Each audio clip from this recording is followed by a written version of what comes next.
Oh, I think you're muted. Can you hear me? Oh, nobody can hear me because I was muted. But you should be good. Yeah, that's what I said. I think you're muted. I don't know why I asked you if you could hear me. Of course you could hear me. Oh, I see. Anyway, welcome back, everybody. There's my illustrious co-host, DJ Martinez. I am Captain Logan. This evening, we are on to, the fifth or sixth movie in this batch of Marvel Mania commentaries. This time we are watching Black Panther, which I've been really looking forward to, and of course it's a really bittersweet time to be watching this movie because we're not too far after the unfortunate passing of Chadwick Boseman, although I guess I am glad that we're getting to do this so soon after that, because of course the first thing I wanted to do was sit down and watch this movie again, and I actually, DJ, a couple weeks after that, went to a movie theater, one of the few times I've been to a theater since they opened up again, and went and saw it one more time in the theater with Jason, and that was wonderful. I'm glad we got to do that. Yeah, that's awesome. Yeah, I wish I could have got a chance to do that. That seems really cool. I had originally intended on going to see or go out to see one or two of Chadwick Boseman's biopics, because we talked about that on the Captain Logan show. I still have not seen any of those. I need to do that. Yeah, same. This is my first experience with him, like a lot of people, but I still haven't gone back. I need to. HBO had a lot of them for a while, or a couple of them. Well, not to split hairs, but technically Civil War would have been your first experience with him, yeah. And it was amazing. What an amazing first experience. He stole that movie. He was awesome in the movie. Yeah, absolutely. So anyway, welcome everybody. We are streaming on election night. It just happened to fall on that day, and we kicked around maybe moving it, but we figured some people might be looking for a distraction, something else to do. So we thought we would go ahead and broadcast as per usual on our every other Tuesday and not get off schedule. I think this is kind of an interesting movie to watch on election day for a lot of reasons, and obviously we won't get super political, but difficult not to talk about certain political issues with a movie like this, because the at its core it's kind of about isolationism versus imperialism, that kind of thing. So an interesting thing to watch, and also just looking at a fictional other nation and how they deal with those things on the day where we're about to elect another president. It's kind of interesting. Yeah, if any of you guys are watching the election, let me know if they talk about a third world nation having a secret technological advanced society that they're about to unleash, because then I would watch the election if that was happening. Oh, I thought you were making fun of me about what I was saying about relevance. No, that would just spice things up a little bit, make it a little more interesting. Yeah, you're right. Vibranium is real topical these days. So anyway, we're going to go ahead and get started. If you want to help us drive the conversation, you can leave comments throughout. We'll be looking at those periodically. DJ, as always, is going to be, of course, co-host, but also playing moderator a little bit like he usually does at the Captain Logan show. I'll be looking at comments as well. And if you want to make sure that a question or topic gets addressed about the movie, you can leave a super chat in any dollar amount. Don't feel the need to do that, but you can guarantee that you'll get your question read and talked about if you do that. And let's go ahead and just get right into it. If you want to watch it with us, and we encourage you to do that, make sure that you have pulled out your Disney Plus, your Blu-ray, DVD, however you want to watch it. Get it past menus, get it to timestamp 0, and get ready to press play when I say now. Here we go. DJ, any preamble you feel the need to do? Or do you think 2 hours and 16 minutes will be enough time to get in whatever you'd like to say? Yes, I think that'll cover it. I will shut my mouth until the movie starts. And I just want to conduct this like a debate. Like I waive my time to the remainder of my time to my opponent. Yes. I can see. Jeffrey, thanks so much, man. Jeffrey just put in a $20 super chat. Good to see you, man, and thanks a ton for the monetary help. Howdy, hope all chat is having a solid night. I hope everybody is having a good evening as well. Jeffrey was supposed to be on a live show on a late night, late night after dark. I've only had 40 shows with 40 different titles over the years. A few weeks ago, and he ended up not being able to make it, so hopefully we'll see Jeffrey again in the not too distant future. Let's go ahead and get right into it, guys. So everybody get ready to press play when when I say now, and I'm just about to do that. Everybody, please press play. It's time for the Black Panther. Everybody, press play right now. Forrest Whitaker has my absolute favorite African accent in this. Tell me a story. Which one? Sorry. Let me get the subtitles going best. here. Those are important. Yes. Unless you have the movie just super memorized. No, if I had the movie memorized after 2 viewings, then I would be... I used to be able to do that when I was a kid. I remember I watched Finding Nemo one time in the theater, and I recited the whole thing to my friend afterwards, and he went and saw it and was like, yeah, you told me every single thing that was said. Felt like I'd seen it. So, DJ, I know you don't tend to watch trailers. This was a thing that I was partly stoked for when it came out because, of course, I like Boseman's performance so much in Civil War, and partly because I thought the trailer looked like one of the freshest action movie superhero things in a really long time. It looked super sleek and bold and sure of itself, and then that's precisely what we ended up getting. Yeah. How surprised were you by it, probably not having any clue of what the tone would be walking in?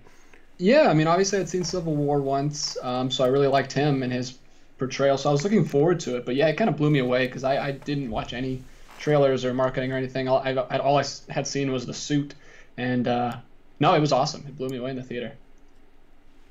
This is really cool, by the way. This style of what do you call this? Like just visual exposition, or yeah. A lot of movies do this, but I like the style of this one. Hellboy 2 does this. It seems like TMNT does this. Oh yeah, it does. It seems like we're looking for new ways all the time to do visual exposition for things, and it's always like sand turning into things or doing it with water, or yeah. I like that this is actually a thing in the movie though. Like later on, we'll see that sand technology showing him something else. I like the bookend that we get on the basketball court and outside of this building. It's not, I mean, obviously we do a lot of like location bookends and a lot of things, but I would not have called that with a flashback. That's like that was really surprising to me. Super Nintendo, I never noticed that before.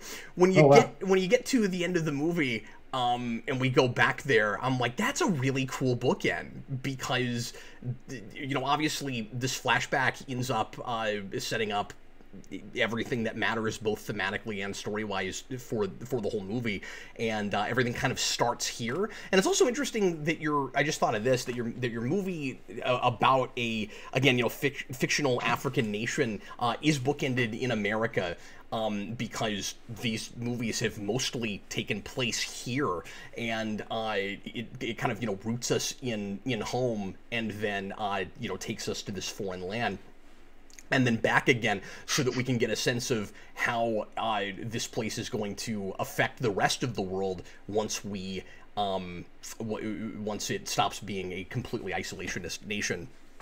Yeah. Interesting. That's what's cool about the after credit scene. I know sometimes it can be problematic, but you really need that scene as part of the movie with the press conference, which they have as like the mid credits. I want it to be the last scene of the movie. I hate that it's mid credits.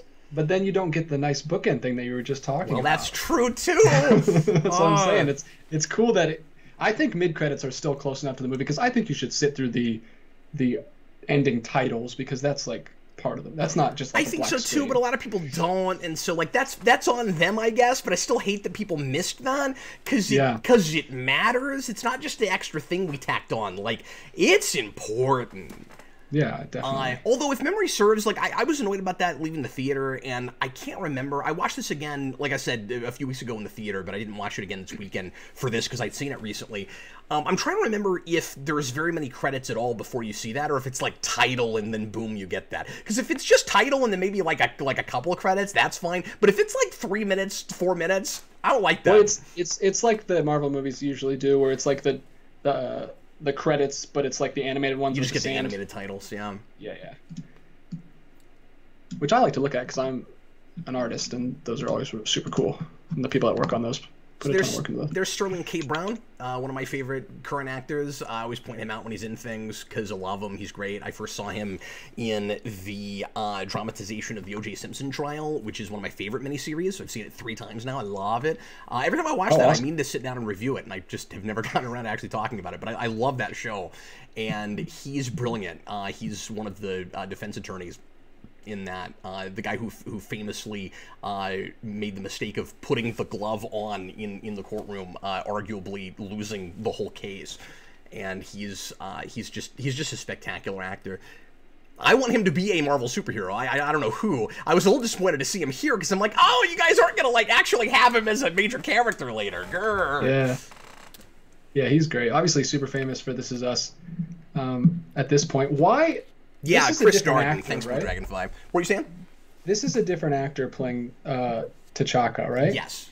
Well, unless they de-aged him, but I'm pretty sure they didn't. I'm pretty sure that's just they'd have to de-age him and de-weight him. Because he's a heavier guy, yeah. Which is interesting. I mean, maybe he just didn't care, but usually, I guess, they usually de-age people in the Marvel movies, except for...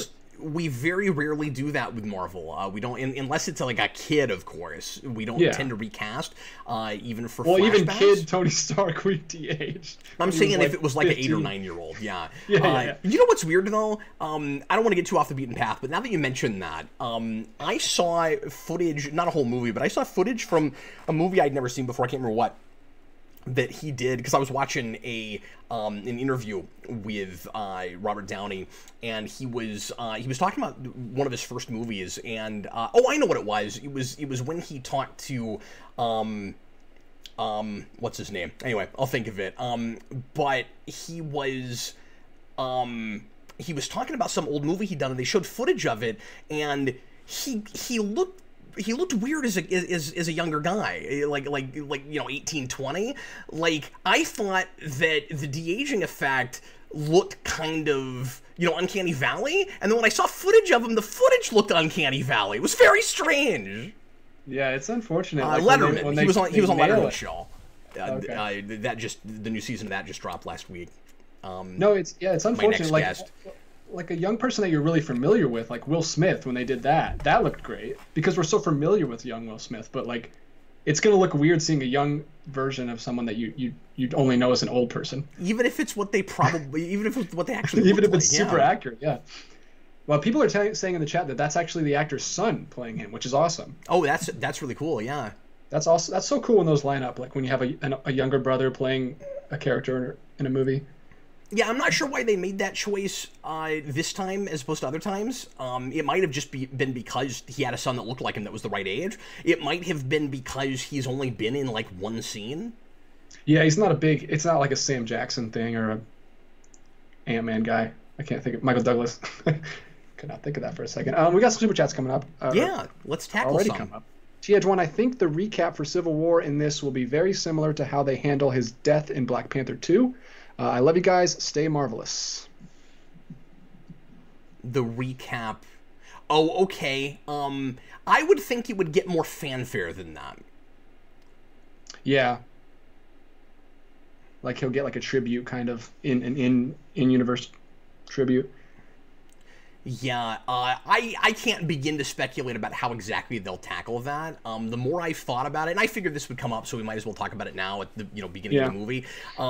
The more I've thought about it, the more I don't have a real opinion about what exactly they should do in recasting or having somebody else take the mantle like Shuri or whatever. I think it's all about execution. I think like any of the ideas people have had, or most of them anyway, are probably valid. Like obviously some people really don't like the idea of Shuri being Black Panther.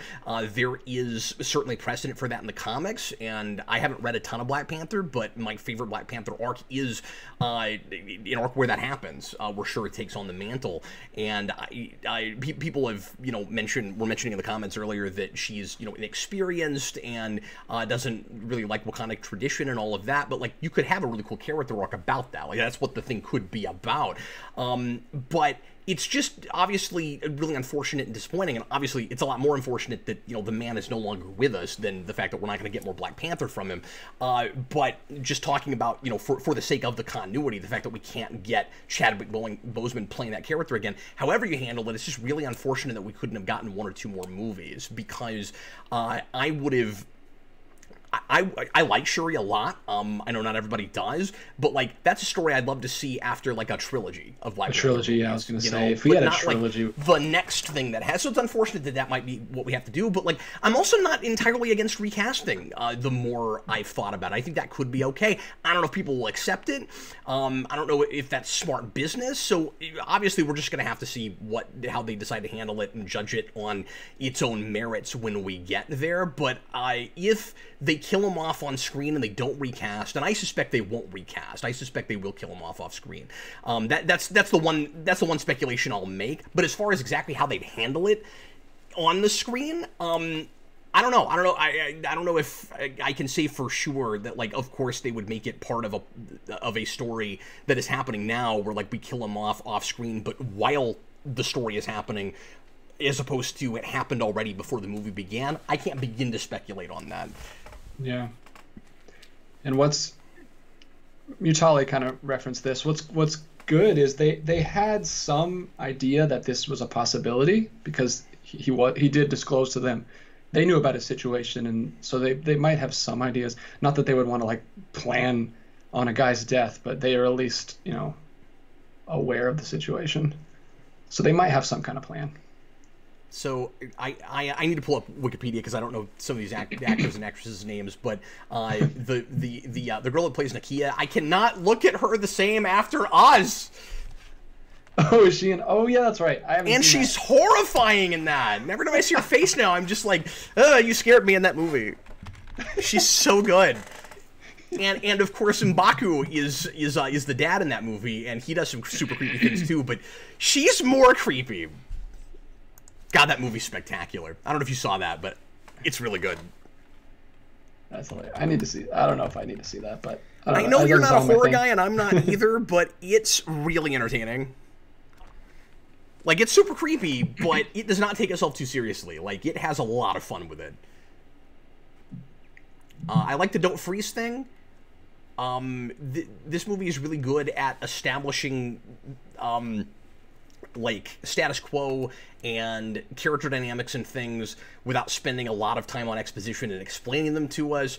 Don't freeze tells you everything you need to know. He's in love with her. He's that's kind of his one blind spot, and it doesn't hold your hand on the status they are in their relationship either. Like, it's a few scenes in before I realize completely, at least on first viewing, that they're not actually like officially together at the moment. It allows you to put some pieces together. Yeah, you don't know how long she's been gone. That too. And we don't have to clunkily have every character, like, explain their worldview and ideology the first time we meet them. Like, that all comes out naturally as the movie goes along. So, like, each of our major Wakanda characters is is kind of the personification of an idea in the argument of, should we be isolationists, or should we be imperialists, or should we be something in between? And it's through all these characters we get a really wonderful discussion about all that. We see all sides of it. Everybody has a point, but they're not all just mouthpieces for that. It's not just like singular character traits, or even worse, just a singular like definition of an idea, and that's the whole character. Why does this look like such a more lived-in, incredible city than Asgard? Already, immediately. Call me hyperbolic, but 5 minutes into this movie, I feel like I already have a better sense of this culture and how it functions than I did Asgard. After like 3 movies, that's not entirely fair. But we just don't do enough with Asgard. I will say I don't mind the look of Asgard. Yeah. Well, this is just adding insult to injury of how like fleshed out and incredibly serious this material is with this out there idea, and then with Asgard we get like none of that. Like, ugh. I love the levity in this movie. I don't think it falls into the Marvel humor trap hardly at all. No, you just talked about how that one joke about him freezing, not only is it funny, but it explains their entire relationship. It always serves the story, yeah. The humor in this is handled a lot more like the way Nolan did it in Begins and Dark Knight, I'd say. Yeah. Yeah, there's no... Can't think of any groaners. I'm sure there's some. The technology with the suit is really fun, and I like that it doesn't feel too like Stark derivative. I also like that it has nothing whatsoever to do with Tony Stark. That might be an obvious thing to say because this is an isolationist nation, but keep in mind that Shuri is certainly being influenced by the outworld, even though the outside world, even though they're not influencing the outside world. This is an argument I've gotten into with people that are like, you know, they don't even bring anything back with them. No, they obviously do. No, she's listening to music and all kinds of stuff from the outside world. Yeah, she's very worldly, and that's part of the point of her character. She's trying to bridge the gap between the tradition and the modern world, and she maybe errs too far on the latter. Yeah, but I forgot what I was just gonna say. I want to know if Killmonger's glasses are part of a disguise or if he actually needs them to read, because he never puts them on again. He adds that. That's one change he makes Shuri do to the suit when he becomes king. He's like, I need Spider-Man corrective lenses in my eyes. Could you imagine the Black Panther suit with the eyes that move, with like the expression eyes? That'd be cool. I guess. I'm not even a person who thinks we need an explanation for that. I'm just like, that's just a stylistic thing. In the comics, there's no explanation for it. I don't agree in MCU. I think MCU, you actually have to have that explanation because it's too grounded, it's too real worldy. If you opened with it, like if you had something like that in Iron Man, sure, but that's not the world we established. So like Deadpool needs no explanation for it. Spider-Man and MCU does. Amazing Spider-Man would not have necessarily needed that explanation, but I need it in MCU. Yeah, especially, too, with that suit. I don't know. I think the explanation makes it even weirder, actually, because why would Tony Stark built in, like expression eyes into his suit for no reason? I don't know. But anyway, we're not talking about that. We're talking about this great scene. It's at least an explanation. I think if you just had it, it would be really glaring in this world. It's not a comic booky enough world. That's true. But anyway, as you say... TH1 says, gives us a super chat to say that I love that Sterling K. Brown is getting more work. Yes, we both. No, yes, of course. Andy Serkis. I want to star more stuff. Now, is this actually Serkis's first on-screen performance, or did people just assume that because they hadn't seen him in anything? Oh no, I've seen him in a bunch of things. He's in Inkheart, which is a movie I watched when I was a kid. Oh, okay. He doesn't sound like this though. He's doing an entirely different voice in this movie. Obviously, he's doing an accent, but he's got like a weird, like a raspy, like scary voice. Yeah, I mean, that's what happens when you get. I mean, he's so versatile, and it doesn't. Not until this did he really get a whole lot of credit for that. He's basically a voice actor who's also a physical actor that can bring the voice acting incredibly physical. Yeah. Later, when he's running from him and he takes like a super hard fall and like rolls, and he's like in his 50s, almost 60, I think. I shook when he does this fall on his back. Yeah, and then gets up and just keeps running from him because he's about to get shot. I was really excited when he got cast for Batman because I haven't seen him do a role like that before, and I wonder how physical that's going to be because we've been doing a lot of, in the last 10 years or so, Alfreds with guns and stuff, and so I wonder if that'll be a really physical. I assume so. With the material that we saw in that teaser, I would assume that will be an Alfred with a gun that shoots things a lot. Whoa, is he Alfred? Oh yeah. I hadn't even heard that. That's amazing. Mm-hmm. Oh, it makes me even more excited for that. Unless I'm remembering that incorrectly, I'm pretty sure he got cast as Alfred. I mean, I just don't know. I just haven't heard anything. I thought we talked about it with you on our show. I don't know, man. I don't remember this stuff. I don't remember Batman facts. Oh, that's right, and he's directing Venom 2, which makes me want to have, more faith in that movie, but who knows what script he's going to get saddled with. I'm assuming that mask that he was feeling, as he says, is what his mask looks like in the comics. I don't know anything about Killmonger, but I'm assuming that. Yeah, so I finally read some 90s to into 2000s Black Panther that I reviewed with Kareem, but we haven't posted it yet. So I'll try to get that out in the next week or two, because that'll be a cool video to watch right after watching this movie with us. But that's the run that most influences this movie, plus some more recent stuff. But like a lot of the Lauren stuff that's in this starts there, sort of like Abnett Lanning's Guardians with Guardians of the Galaxy. I right off the top of my head, that writer's name is not coming to me. It will come to me later. But anyway, I just got to the point in that where Killmonger shows up, but I only read 2 or 3 issues of it, and I don't think he has that mask there, but maybe. I can't remember now. Okay.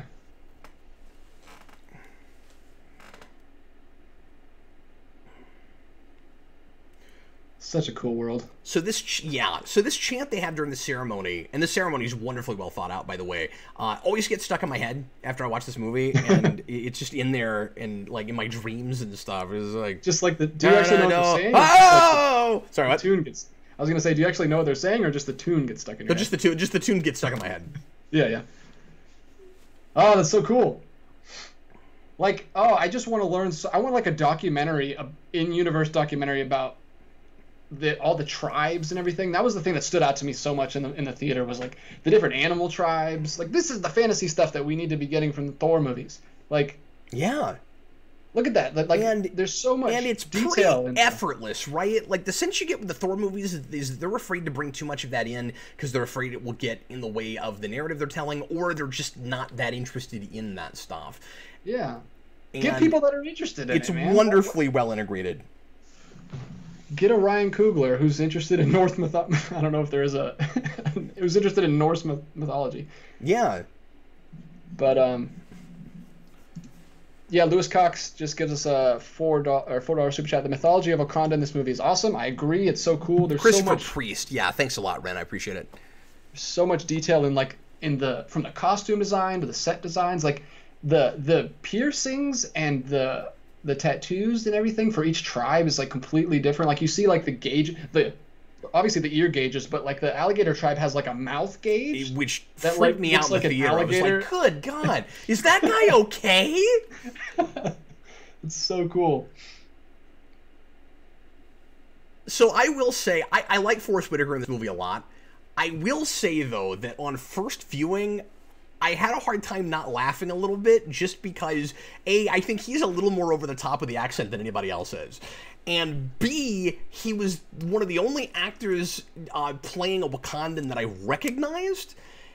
And that took me out a little bit, because he's just a guy I've seen in a million movies, and he's one of these guys, and that just took me out a little bit.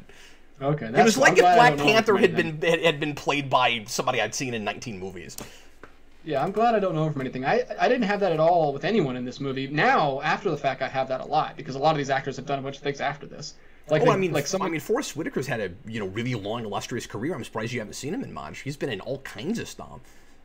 Yeah, I don't know. I'm just happy I haven't or didn't recognize him. And I got the sense he got cast in this because he probably had a good relationship with Disney after Rogue One. That's the best I can come up with for why he's here.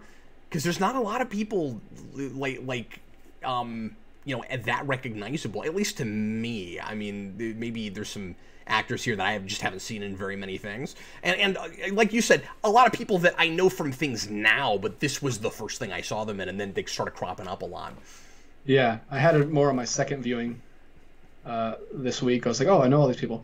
Mr. Green Beanie, I was talking about that just a minute ago. Yeah, so Kareem and I did a review that will be out in a couple weeks, a week or two, on the first 17 issues of Christopher Priest's Black Panther. We read a lot of it, which is why it will be an hour and a half long.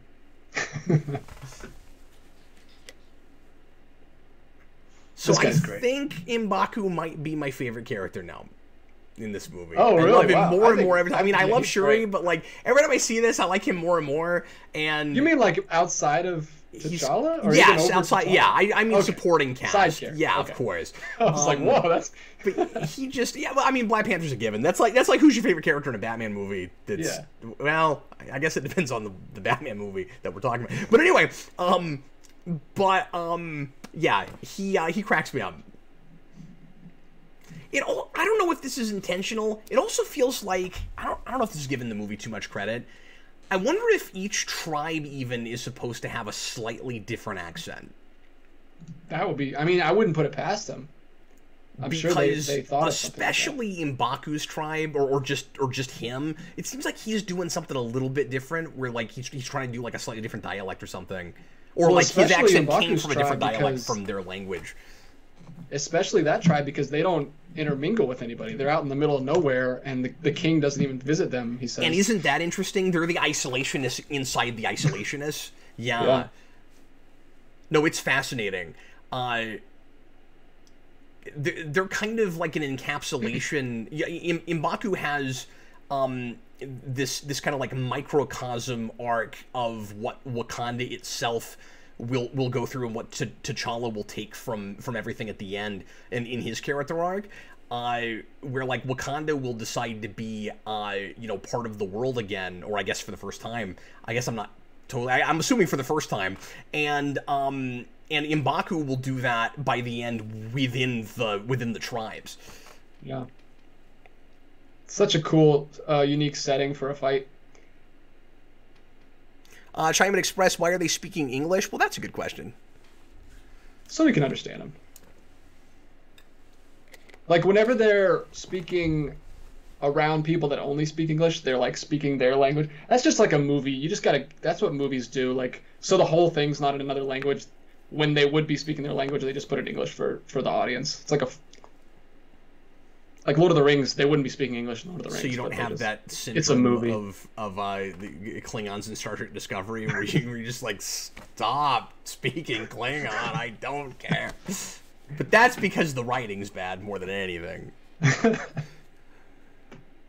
Tony Jaa, elbow to the head. Brutal. Blue Dragon 5 says, a lot of people say they think that what I'm talking about is pretty intentional. Yes, brutal. Yeah. I noticed that the second. I was like, whoa, this one's going to be a little later before I show this one to the kids. And it arguably has the darkest villain, at least one of the... I would say probably the darkest and roughest villain. I mean, there's stuff going on with Killmonger that previously with the Marvel stuff we'd really only seen in Marvel Netflix shows. And I think it bumps right up against the line of what they can get away with in still marketing this to children and making it kind of a family film. All that stuff just feels necessary to the story they're telling and not gratuitous. No, absolutely.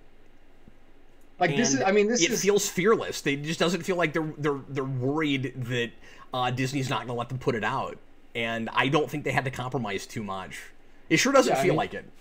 I mean, this is a warrior tribe where there's a battle to the death for the king every time. So it's like, unless there's, I don't know how often they do the battle to the death thing. Is it just because he died, or can they? I guess they can challenge the throne every time they do this ceremony thing. Yeah. But yeah, so this is definitely a warrior tribe. You have to show how brutal and it's amazing that they have 2 battles to the death in this movie, and they get away with not killing the other one twice, and it doesn't seem forced at all. The Black Panther. That's my that's my favorite bit with the accent line in the whole movie. Zuri. It's great. I love the jewelry. I love the extensions. I'm just going to talk about the costume design, apparently. Like, the extensions of where you would take old-fashioned jewelry if you had a technologically advanced society that still kept with the old stuff. Like, Shuri had these panther teeth that were, like, around her ears. I don't know if they were earrings or what, but they, like, went around her ears, but they came down around her jaw and were, like, teeth on her jaw. That is such a classic movie scene, man. Yeah, that's iconic. That just feels... Cool. Yeah, it just... that whole ceremony, battle to the death thing, it feels timeless. It feels out of time. It feels like old Hollywood. And there's a lot of this movie I feel that way about, but that scene in particular I think there is some, don't get me wrong, kind of typical or even stereotypical superhero movie stuff in this, particularly in the third act. I know a lot of people have complained about that, and especially just, you know, fight scenes and your choreography and CG and stuff. But like it starts to fall into superhero formula, at least as far as the action goes, a little bit toward the end, and that alone makes it hard for me to be cool with the notion of this getting a Best Picture nod. That's never set totally well with me. I love this movie. I think it's fantastic. I don't think it's quite there. I don't think it's quite at Oscar level, and that's me putting it in my top 10 superhero movies of last decade. I don't know if it would make it top 10 overall. I think it might, and yet still, I've never been totally sure about that. It seems like it got that because it was culturally important, but I'm just saying, you know, as a whole piece, because just like on paper and with the story, I think it absolutely is. But yeah, it's like he went as far as he could, Coogler, but there's those things that you just had, those mandates that he just had to have, and there's a couple of those action scenes in this movie that kind of bog it down for me and make me not. It's weird. Like, I love this movie so much, and it's so great, and that little bit at the end kind of makes me not go back to it as much.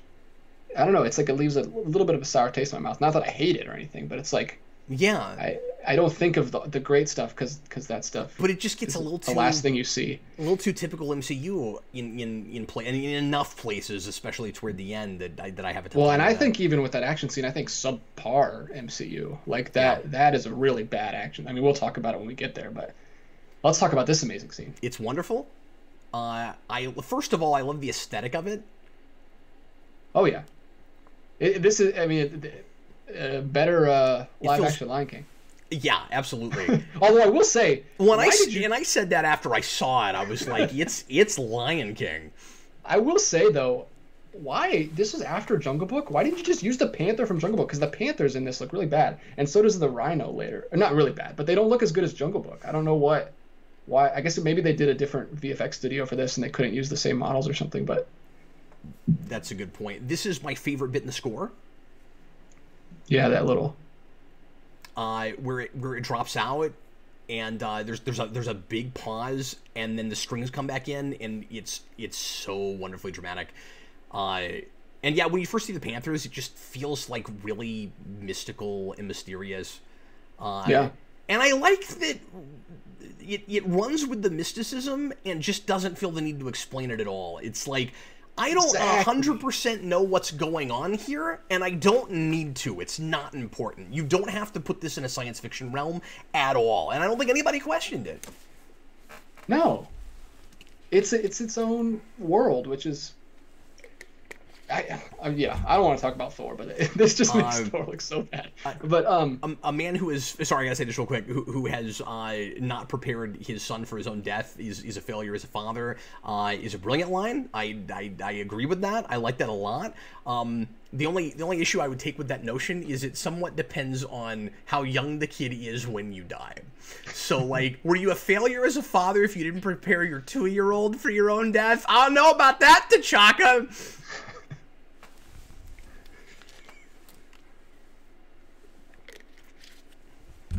It's hard for a good man to be king. Such a great line. And then just leaves you with that. And of course, it kind of just defines what at least his arc is about. You've got kind of an internal and external theme that are completely integrated in this movie. So that's kind of your log line for his character arc and for, you know, the internal conflict for T'Challa. And then you have a line later with Shuri where she says just because something works doesn't mean that it can't be improved upon. And that's the Wakandan arc. That's the external existential arc. You mentioned the score. I will say the score and soundtrack for this movie all around is amazing. Like you've got the drums, you've got the chants, you've got that strings, like you said. You've got the soundtrack, which I don't know if I've ever seen this. The soundtrack completely changes when Killmonger becomes king, and it gets the African American influence coming in. It's so cool.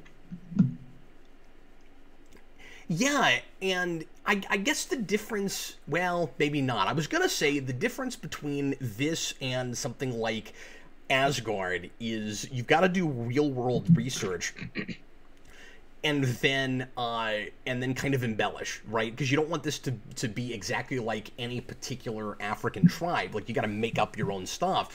And so you've got the research to do from whatever the comics did with it, and then you've got real-world research to do. But I guess with something like Asgard, you kind of have that too, because that's not real-world, but there is a real-world mythology to look at.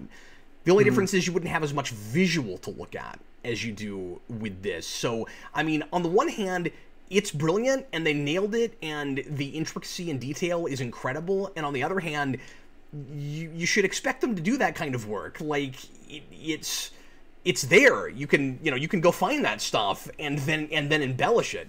But of course, we have to praise them for doing the work, because there's other stuff where we didn't. This feels like having a script to match all of the cool stuff that the prop department came up with Man of Steel.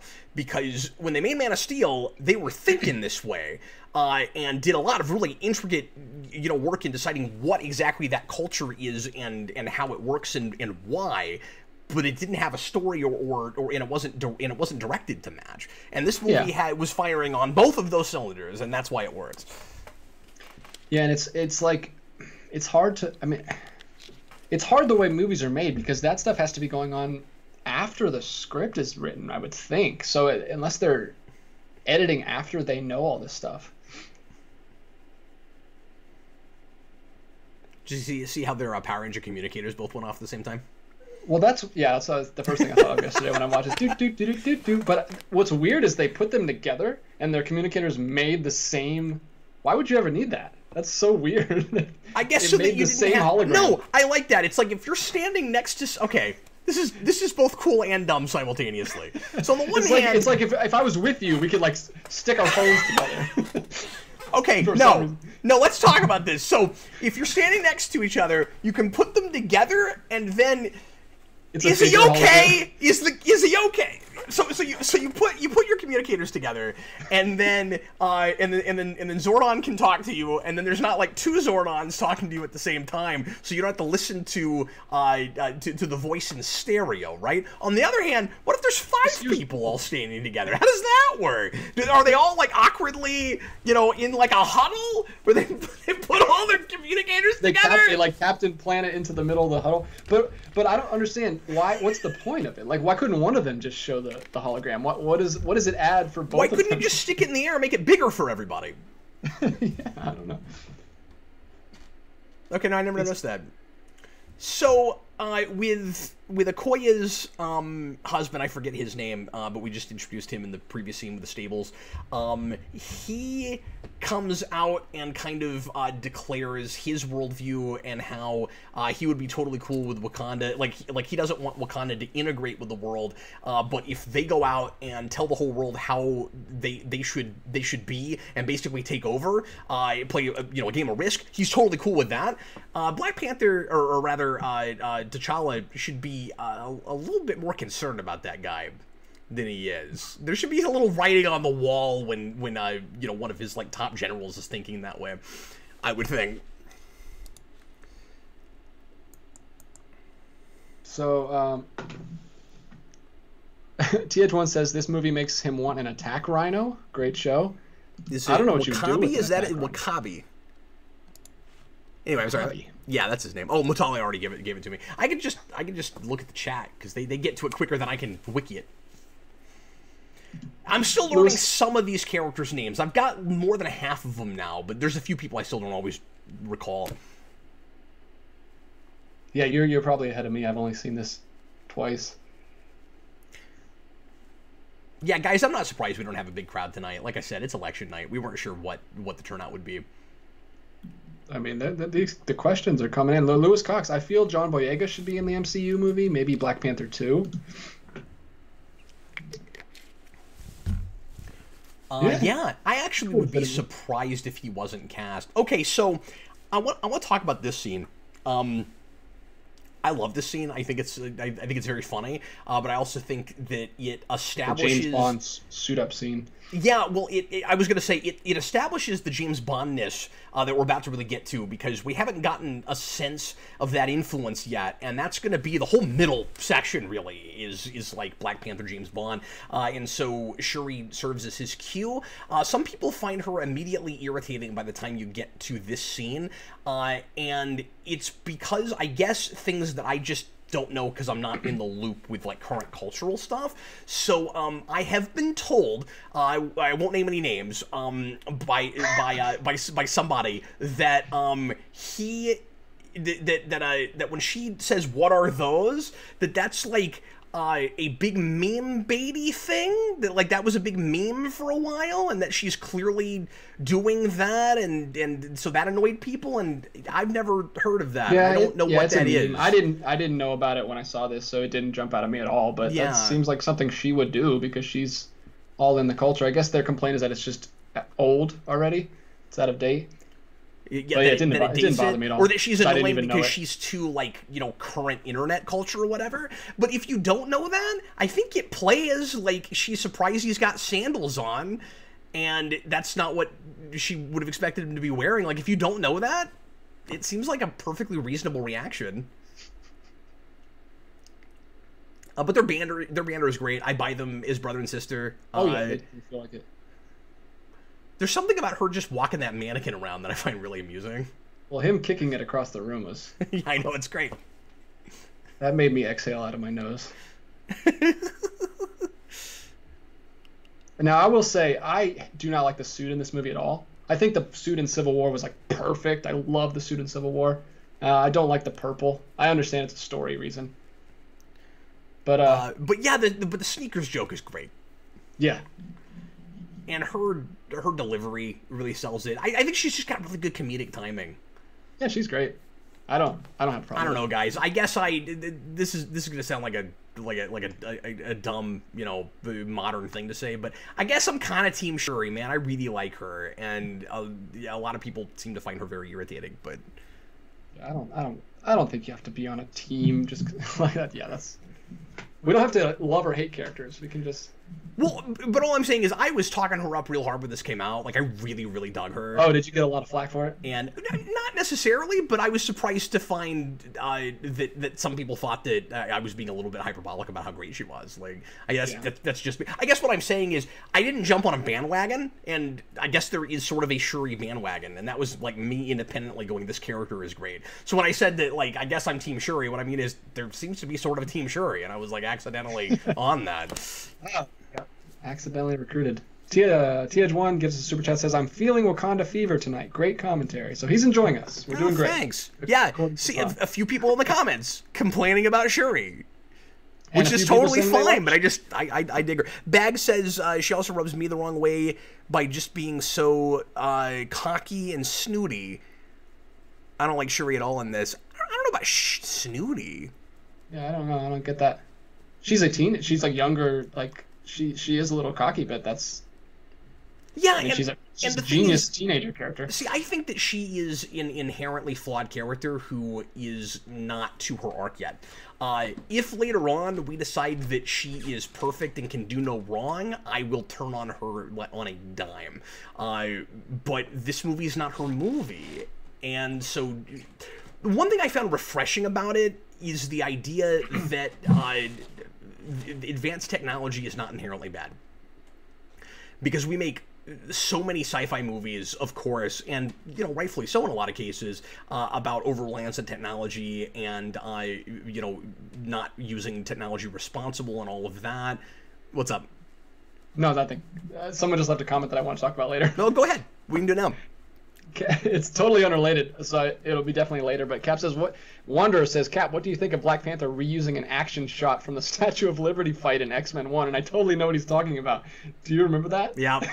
I had a similar thought, yeah. I figured it was on accident. I didn't think that they intentionally went back to that. But, yeah, it did remind me of that. Yep. That's funny. And it looked about as good, which is unfortunate. Now, how do you feel about Martin Freeman's presence in this movie for as much of it as he is. He wins me over by the end. I like his interactions with Shuri a lot. I like him, but I don't know if he's necessary. Well, like, especially when he gets back to the city and he's doing this weird, like, ship thing. I don't know. It's just I'm just bringing it up. Just a thought. No, I like that because I like that we give him a moment, and I like that he is, you know, as altruistic as he is, and no, I think he's actually really important, especially thematically, because he is representative of the outside world that can be positively or negatively influenced by Wakanda, and the way that the way that he's influenced by that society and by Shuri specifically, I think is kind of important. He's a guy that seems like he could be kind of cynical. He could go either way. We're not totally sure. And when he has that kind of you know, self-sacrifice moment where he doesn't actually have to sacrifice himself, but he has a chance at doing that, I don't know. It plays for me. Certainly. Yeah. I also like him even more now because I've read the comics that introduced that character. He's a completely different character in the comics. He's one of the most obnoxious things I've ever read in anything. And he's not that way in this. So it's hard not to love him a lot more. Well, I mean... Because Ross in the comics is awful. I mean, he gets a little better as the run goes along, but if I wasn't reviewing it, I would have stopped based on him after issue 3. Yeah, I love... Anytime Martin Freeman shows up. Obviously, I love him in The Hobbit. Sherlock is one of my favorite shows ever, and he's a great Watson. He's always great. Mutali says T'Challa saving him shows he isn't like his father, where he left Killmonger. Yeah, that's important, too. I think it's really weird that we chose a character named Ross, especially because he's a big part of Civil War, where we brought back the other Ross. It's just because he's in the run that most influences this. I guess I'm saying more. You're just in Civil War. Like, why did they add another character named Ross in the movie where we brought back the other Ross? That's a good point. Because it's all coming from the same material, I guess, in the Black Panther side, anyway. With Claw and everything. It's so hard. I guess I don't. Claw predates that. Yeah, I don't go back to Age of Ultron enough. I was just gonna say it's so hard for me to remember that he showed up in Age of Ultron. Yeah. Yep. For 2 seconds. It's weird. Earlier, TH1 gave us a super chat. He says, I know some don't like it, but I love how outlandish Andy is in this movie. Great show tonight. So yeah, we can talk about Andy Serkis a little bit, since he's another scene here with him. It just provides more variety of character types and stuff. I like that we... So it's 2 things. We have... He's not our main bad guy, and he's going to get killed off about halfway through, and he has a lot of joy in his work, and it's always kind of fun to see a villain like that. We're going to have a lot, you know, heavier and rougher villain. Not rougher, because this guy's, you know, obviously really rough and tumble and breaks things and kills people, but we're gonna have you know, a much kind of heavier villain in Killmonger. So it's kind of fun to have that just for the sake of contrast. I mean, yeah. I like seeing a bad guy that just, you know, just loves what he's doing, and is kind of just there for the thrill of it and for the paycheck. So I don't think he's too over the top. The second thing is he's just being consistent with the character we got in Age of Ultron, and Age of Ultron as a film is kind of over the top. So like he was right at home there with Ultron, and then we got to bring that guy in this. You know, you don't want to do that almost like reverse Deadpool thing where you have like characters that change personalities to fit the tone. Yeah, he's the same guy he was in that. Yeah, it's a really cool one take Kugler shot. I mean, it's not one take, but it's made to look like one take. About action in this movie, this scene does not have that problem. No, because it's something new. It's something interesting we haven't done in these movies. His hand is so creepy to me for some reason. It looks like a mannequin hand. It is, yeah. I don't know why it creeps me out when it opens up like that. This is Eric's favorite bit in this movie. When he says, I made it rain. You hear that? He just thinks that's the best. He's a master, man. Like, that weird laugh he does. Like, I can't even do it. He's got, like, a frog in his throat voice that he does in this movie that's completely different than I've seen him in other movies. Well, and the thing that's most impressive about it is, again, he had to develop all of that for a character that was not on screen very long in another movie. Yeah. He's just the best. Like, he needs to get more appreciation. Because I think he's completely consistent with what we saw before. This is my favorite technology thing with this, the augmented reality, car driving bit. And then I like that it foreshadows or sets up, however you want to look at it, the plane thing later.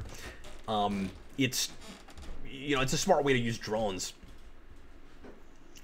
So I hinted to it earlier. I don't like the suit, but I don't like it visually, but also I don't like what it does to Black Panther in this movie. I loved Black Panther in Civil War. He was so, like, obviously I love the agile characters, like the athletic characters, like Spider-Man is my favorite. Daredevil, Black Panther is one of those characters. Yeah. And we kind of lose that in this movie. He kind of just like super jumps around. Like in Black Panther, or in Civil War, he's like fighting with hand to hand with all the other heroes. There's that amazing chase scene in Civil War that's all shot practically, where him and Winter Soldier and Cap are running and jumping over cars and like dropping. And in this, he kind of like flies super high because he's got this super suit and he's just bulletproof, and he supercharged blasts people, and he loses kind of that feel that I like that he had in Civil War. But that's just a personal taste thing. I'm with you, and I think they're trying to recreate that as best they can with some of the CG stuff, but it just looks like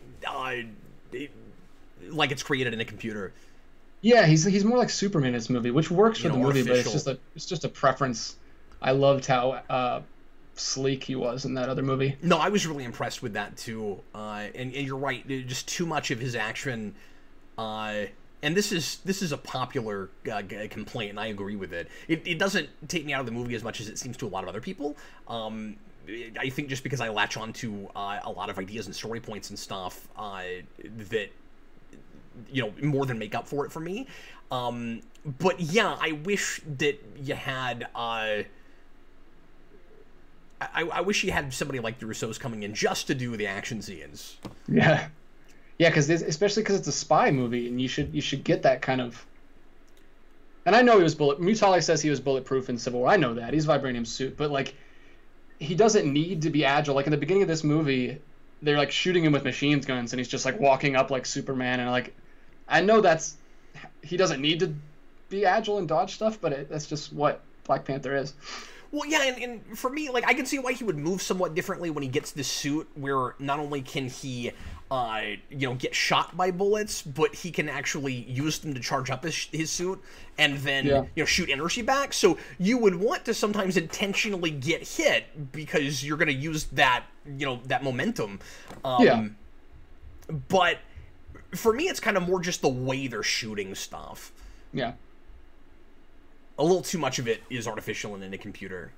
Yeah, and Daniel Graham is the stuntman for this, who I love. He's this really, really famous martial artist and tricker that I've been following for a long time.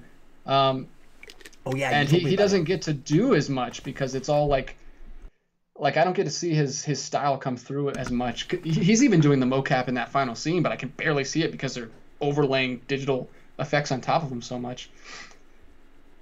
Matthew Bay says Claw is also kind of racist in this movie with the way he refers to the Wakandans as savages. I mean, maybe, but I would think that a lot of people would just assume that I say that. No, he knows all about their technology. But I don't think that's a race thing. I think that's because he's been there. It's just like a backwards culture to him. Because, their culture is like, looking at them, they don't, I don't know how to say this, but they're stuck more traditional with their clothing and their culture and also stuff. I mean, they have fights to the death, or not to the death, but all the way up to the death. Like, you can't tap out, but like clearly they have, their culture has a somewhat different morality, right? Yeah. And they have Which continued... most cultures do. We kind of forget that when we make American movies, but oh yes, of course, yeah. It's because it's profit driven, right? Like, we don't want to get too far away from current sensibilities in our culture, because then people might walk out and not go see the movie again, and maybe never see anything we make again. Yeah. I'm not saying that's a good thing. I'm saying that's the motivation. That's why we do that.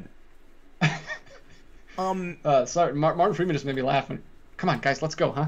I don't know why. Another thing I like about Ross is in this day and age, it's nice to see a movie like this where you have kind of, for lack of a better way of putting it, like the token white guy who, like, I actually like, right? We're not having to, take, like, is this the scene where he starts singing? Or is that, or did he do that in, so crazy. I can't remember. Did he do that here, or did he do that in Age of Ultron? I don't remember. Because there's a bit where he starts. I think it's in this. I think it's later in this. Where he starts singing "What Is Love" and it kills me. It's in this. Is that in this? I just lose it. He's so crazy. But I'll just make this point real briefly. I guess the point I'm making is I don't see this movie as and I think more things need to take their cues from this as being what's the word I'm looking for? Preachy about political stuff and all of that. It's not it's not pandering. Yeah. TH1 says, is Freeman supposed to be the new Coulson? I've always felt he was supposed to be. Baby Don't Hurt Me, No More, No More is one of my favorite Claw lines. So yeah, he mentioned that right before you said that. Yeah, I don't think he's a Coulson character. I guess he could be, but we've not really been using him that way. He's only in a couple movies so far. There it is. Just his gaze, just his look when he's singing is so weird. I am going to assume that was an idea he came up with on the set and said, "Can I do this?" And Kubo was like, "Sure." Stare directly into my eyes while they're singing "Baby Don't Hurt Me," and it's what is love? Like, if that's in the script, I would be real surprised. I would bet you $200 that is not in that script. You have kind of now that I'm looking at you guys on both my monitors here, you kind of got an Andy Serkis vibe going with the beard and the curly hair. I could see you going as an Andy. You could cosplay as an Andy Serkis. I'm not saying you look like him already, but yeah. Well, he's a much bigger guy than me. Like, I'm tiny. Yeah. I mean, I know I've met you in person, but I don't have that. I don't know you well enough to have that concept in my head. I just see you as a head on a screen most of the time. Yeah, that's fair. But yeah, I mean, thought I was much taller. I mean, yeah, I could lose 30 pounds, but I'm a twig. Like, I'm a small guy. Just as far as my frame goes, and he's got like a wrestler build, like strangely big for like how much of a classically trained actor he seems like he is. Yeah, and for a guy who's played a lot of like tiny CG characters. Yeah, he plays Smeagol. Yeah, he's Gollum. He's like a 1.5 feet tall, and he looks like he could have wrestled Hulk Hogan in the 90s, and you're just like, what? How does that work? Speaking of Gollum, it came out a little bit in his voice right there. Did you hear that? Ponderer made my point better than I did, mostly because I just didn't want to spend a lot of time on it, and I was watching the scene because I couldn't wait to get to him singing. But he says, this movie isn't preachy or pandery, but its politics are baked into almost every aspect of its story, and more movies should adopt that approach. Yeah, absolutely. It's about what it's about, and it's confident, and it's not... it's not scared of its position or whether you'll agree with it. It just makes its case and tells a story and lets you land wherever you're gonna land. That's how you do it, man. And it also feels like the political side of it feels like it just comes naturally from the situation. What kind of story? And of course, a lot of the comics do this too. What kind of a story do you tell about an isolationist nation who has the most advanced technology on the planet? I mean, this is the story you tell. Yeah, absolutely. So it doesn't feel like it went, we have this, political point we want to make, or we have this agenda, and we just happen to have the rights to this thing laying around. How can we force that into that? No, it just naturally goes with it. Yeah. And how refreshing is it to get a CIA agent character who's like a real person and not just like an annoying foil that has to be like annoying the whole time. Like, I love that he listens to what Claude just says right there and actually like believes him and isn't just like, well, you're a bad guy. I don't listen to you. I'm just gonna be. Yes. You know how that's usually what the characters are like in these. And they kinds of often movies, have that voice too, which is obnoxious. I don't believe anything because I'm in the CIA. No, I'm totally with you. That's a great point. Also, this far into the MCU, it's refreshing to get an agent guy who's kind of the antithesis to Fury and Shield. It's kind of the opposite of what was happening in Winter Soldier, and so you have that both with not government, but with an individual within the government whose heart's in the right place and he's trying to use his authority to actually, make the world a better place as opposed to just putting us on top, right? And so you have that with a secret agent guy, and again, you also have the antithesis to the kind of cynical thing we usually do with technology. I found both of those things incredibly refreshing. Mm-hmm.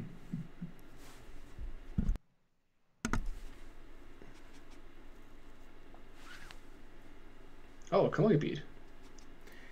I guess once we get to what is love, I no longer have that chant stuck in my head. Now it's just what is love, or maybe some weird combination. That should have been the credit song.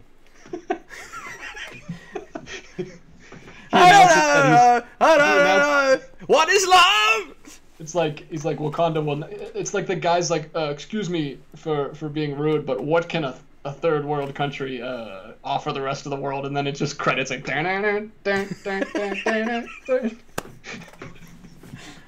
There's a re-edit to be done for sure. I want to read this one real quick. This is super cool. Curtis Gillespie. Hey, from Belfast, Northern Ireland, UK. Been watching the channel for years. Always learn something watching you guys. Keep it up. That's so cool. Thank you so much. Yeah, give us a super chat to say that. Thanks, man. We're glad you're watching. We love having you guys. Yeah, and I want to hear more from what cool places people are from. Yeah, I'm always interested in that. It's so crazy that we're on the internet and like anybody can hear us at any time. And a little scary. Yeah, and that the novelty of that has not worn off. 11 years of doing that is still cool. Yeah, when you hear someone new. You know, you hear from someone and it's like, hey, I'm watching you from, like, I don't know, South Africa. You're like, that's amazing. You know, like, you can be from anywhere. I don't think I've ever gotten that. But, watching you from Wakanda. Yeah, from Wakanda. Africa may have been on my mind for some reason. I don't know. I don't know why. I love the set. I love it a lot. I like that Shuri sort of has a bat cave. Also, if you're the actress playing Shuri, you gotta walk out of that set and be like, okay, I've made it now. Like, this is my set. She gets, like, the coolest place in the movie. And it comes back in Infinity War. That's true. She's a big part of Infinity War. Yeah. So strange that, like, such a side character... Like, a lot of the Black Panther characters... Except it's kind of depressing because she failed at saving the Vision. I mean, yeah. Maybe she actually saved his consciousness. I'm still not sure about that, but...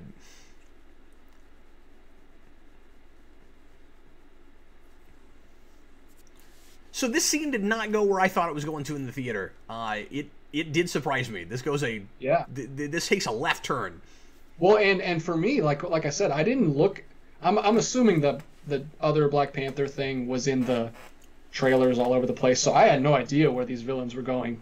I didn't even know he was the secondary villain, obviously, having seen this. Oh, it's much... You're right. It's much better to go into this not knowing that we're going to do the typical, like, the bad guy is just, like, an evil version of the good guy. Because, I mean, I think it's really good, but...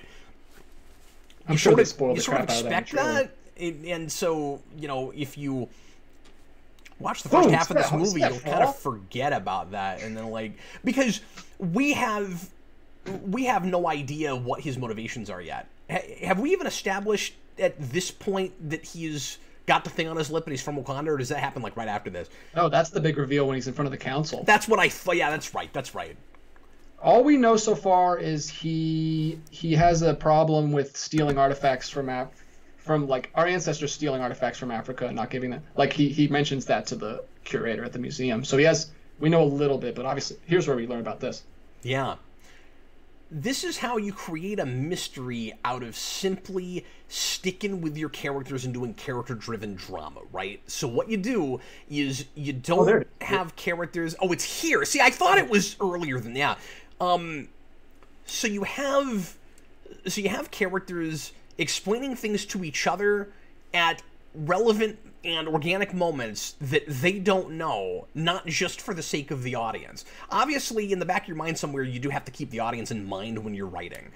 But you don't want to just manufacture scenes to tell the audience things they need to know. You just find ways to slip that stuff in when it is most natural for that to happen. And that's how you create good mysteries.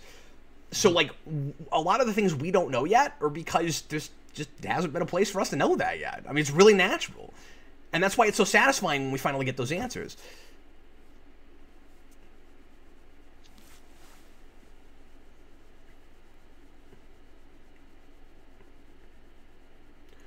Also, may I point out that T'Challa is more of a detective than, at least so far, Batman ever has been in a movie. He's also more Superman, so like he's everything. Oh, I know. He's also more of a king than Thor. He's just everything. He out superheroes everybody in a movie that arguably isn't even a superhero thing. It's not really a superhero movie, right? No, he's not a superhero at all. He's just a king and that just has a traditional costume. I mean, like the stuff that he does out in the world during the James Bond sequence is closer to superhero stuff because he's doing vigilante-esque things, but he's just a spy hunting down an agent of his country. Yeah, like I love that they have spies in there. Like his girlfriend's a straight up spy in this movie. They even call her that. I also love the principle of the king goes out and does his own dirty work. That's pretty cool. That would be something you would do in a tribe where you earn being king with physical prowess. Yeah, because they have they have a setup where like they can easily replace their king at any time. Now they don't. It doesn't happen a lot, but if it did, they've got a mechanism for it.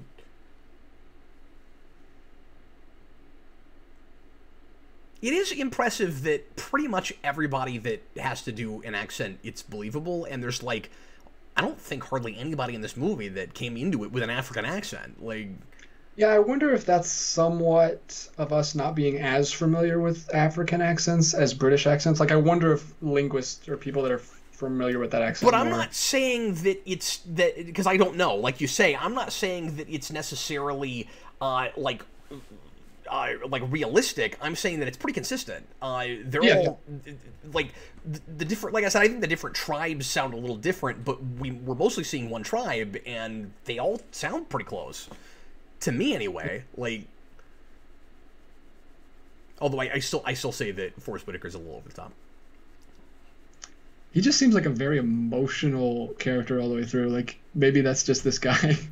Mutai says that the actor playing T'Chaka is from South Africa. Oh, cool. But, like, he's not even in most of this, and he's dead already. Like, I think the majority of the cast. Well, his son would also probably be. Oh yeah, I guess maybe not. I don't know. And that's cool. We learned that kid was. But he's not even like principal cast. Like. Yeah. But maybe they're all hanging around him on set, and they just get used to his accent. Yeah, they must have, of course, it goes without saying, had, tutors,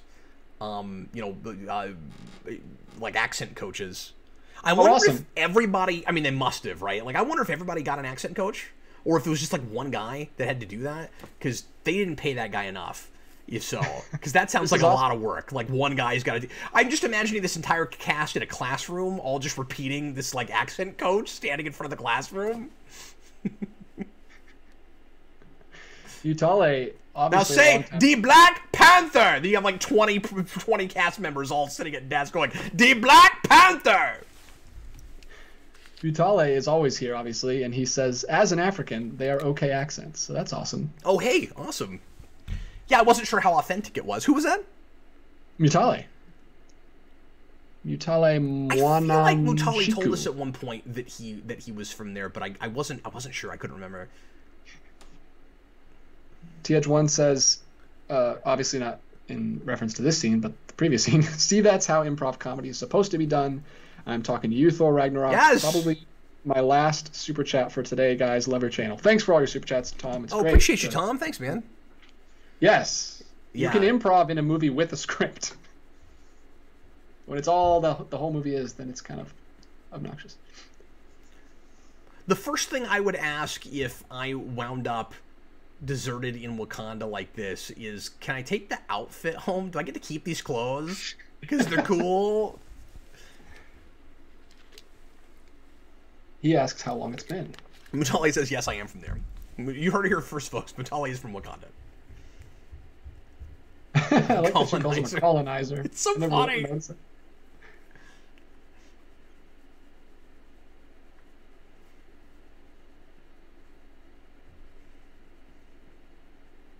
He always plays former military man. He's a little typecast. No, which is funny because he doesn't look like a former military man. I live in Kansas, and that doesn't look like Kansas. Do you get tired of that joke where it's like it's always like because I don't know if it's because of Wizard of Oz or if it's just because Kansas is in the middle of nowhere. That's always the joke whenever it's like we're not here anymore. Oh, we hate it here. That's what I thought. Yeah, we hate it because that's all you get from people that have never been to Kansas is Wizard of Oz jokes, and we make it worse on ourselves because there's Wizard of Oz stuff freaking everywhere here, and it's obnoxious. That's your one we thing, have a man. museum and everything. On it. Sorry, what? Of course. I said that's your thing. You got to capitalize on it. No, we have a Gone with the Wind museum right down the street from me. My kid's pediatrician has a Wizard of Oz themed office. I took one look at that the first time we took them there. I was like, Sarah, can we go somewhere else? And she was like, no, I like this doctor. I was like, fine. What? I guess I'll walk the yellow brick road to take my kids to the doctor. That probably has something, because you've mentioned to me, because that's one of my favorite movies, that you don't like that movie. That probably has a lot to do with it. No, Sarah doesn't like that movie. She hates it with a burning passion, and she's not even from here. She's from St. Louis. I mean, I'm originally from Arkansas, but I spent a lot of my childhood in Kansas. And, yeah, I mean, Kansas. It's the reason it's hard for me to want to go back to it, but I mean, I don't dislike Wizard of Oz. Yeah.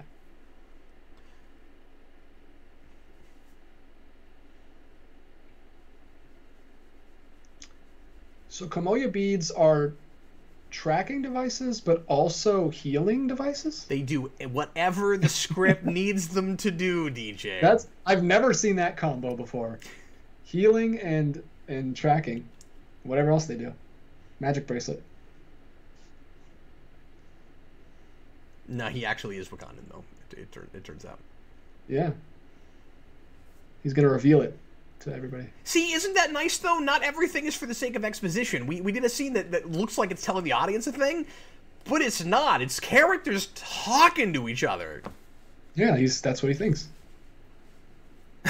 Blue Dragon 5. This is why we call Cap Smallville. Yeah, you could stop that right now. Yeah, that's why. That has nothing to do with the long-running 10-season series that he's been doing.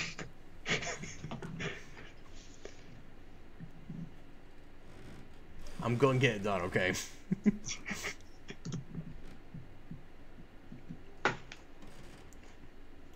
This feels like a fully complete, figured out piece before they get to filming. I wonder how true that is. Like, I wonder, with this particular piece, I wonder how much is actually left on the cutting room floor. There are only a couple of Marvel movies I fully have that with. Like, I like and appreciate the majority of the MCU movies, but it, like a lot of, modern blockbusters and just mainstream movies in general, often has a lot of compromises where you can sort of tell, like, look at something like Iron Man 3. Like, I like that movie, but there are a couple of big ideas in that movie that were not fully realized because of rewrites with scripts and compromises and stuff. You talked a lot with Spider-Man: Homecoming about like huge swaths of things that they filmed that never made it into the movie. This doesn't feel like a movie that has that, and I wonder if it does, and they just masked it really well. Yeah. Yeah, it's interesting. Even some of the movies that were like that, like the first Iron Man is like that. They had no idea what they're doing, but it comes together really well. Yeah. So I didn't see the action figure line from this movie, but I would assume that this outfit Killmonger's got on is an action figure. I don't know. That looks like an action figure. Yeah, there's definitely the gold Black Panther was everywhere, but I'm sure this was. Yes, of course. A thing too. But yeah, I'm saying like when they make those like little like 4.5, 5-inch figures. I think they still make those, and I wonder what the line for Black Panther looked like if they made one. If they made a line for that. Be weird to have a claw action figure. It was just Andy Serkis. Okoye spins around her staff way more than I realized, and I just wonder how much she had to practice at that.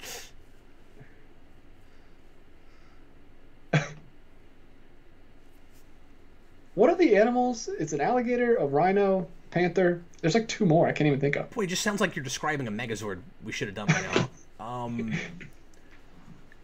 That's one of my...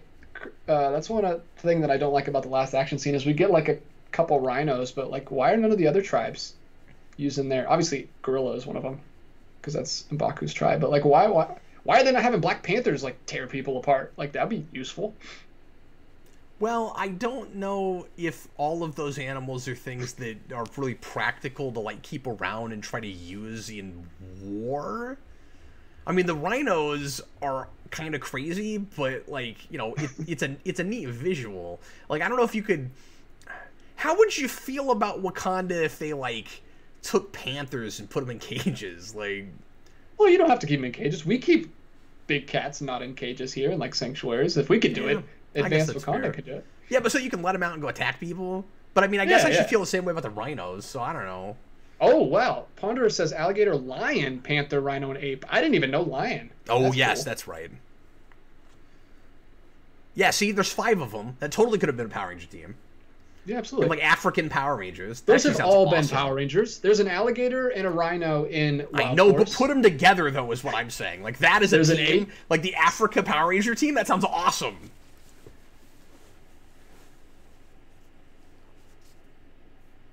Such a dramatic scene, and you hear his hip hop influences. This coming gets into the soundtrack. Really interesting. The way this plays with the soundtrack.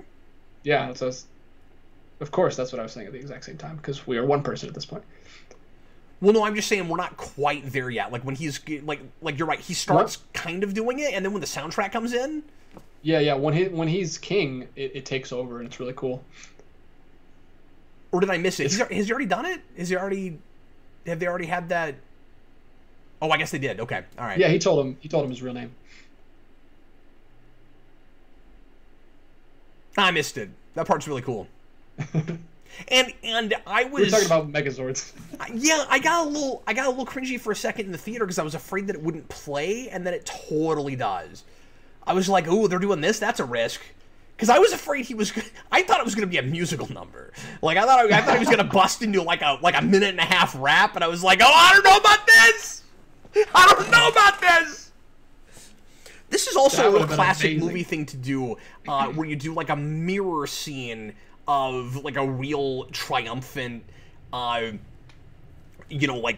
positive, wonderful moment, and then you invert it and you make it like sad and tragic. Yeah.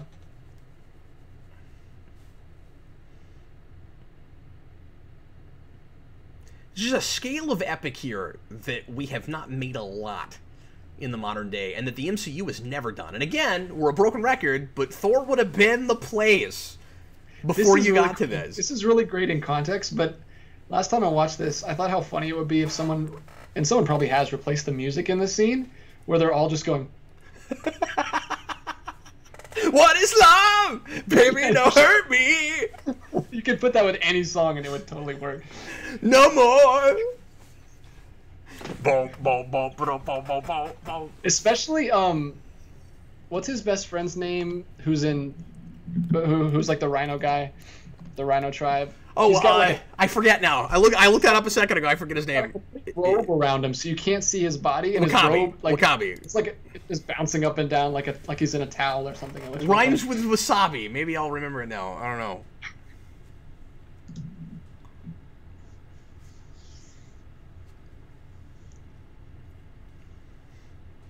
So obviously, I mean, I was talking earlier about how there's not a whole lot of like actors that I recognized in this movie, and it didn't take me out. Obviously, Michael B. Jordan I knew from stuff, but it's cool to have like you know, a really recognizable actor that's in a lot of stuff now as the bad guy in this, in the foil for T'Challa, because like he doesn't have that accent, he didn't grow up here, he's an outsider, so that doesn't take me out, and he's perfect casting.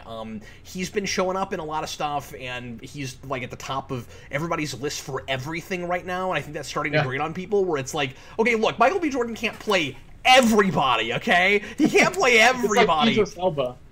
But I love him in this role because I get the sense that if he had been raised differently, he would be more like T'Challa, and Michael B. Jordan is not a villain actor usually, you know what I mean? Like, he's avoided, by the way, typecasting pretty well so far in his career, and he feels like, I mean, a lot of people want him for Superman, for goodness sake, right? Like, he's, and you look at him in the Creed movies, like, you think of him as a really positive guy, and an optimist and an idealist, and he's got so much range, but like, you take an actor like that, and you give him this role, and I think that's a lot of why it works, is this notion that we all have, you know, two sides, and if only this guy had been raised differently, he might not be like this, and then it's really tragic that is, you know, in a lot of ways, T'Chaka's fault.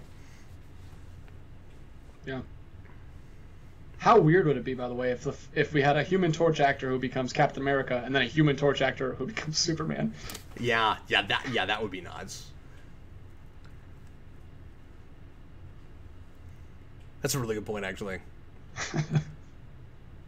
It's still just driving me nuts that we've got like 3 really great Supermans that are not Superman in the last like 5 years, and we still haven't gotten you know that actual great Superman.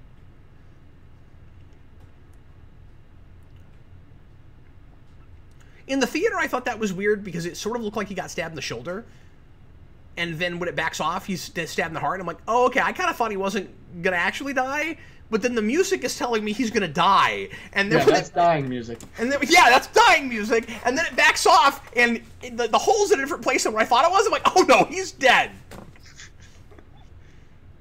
Nobody's gonna bring him the heart-shaped herb, so he's dead.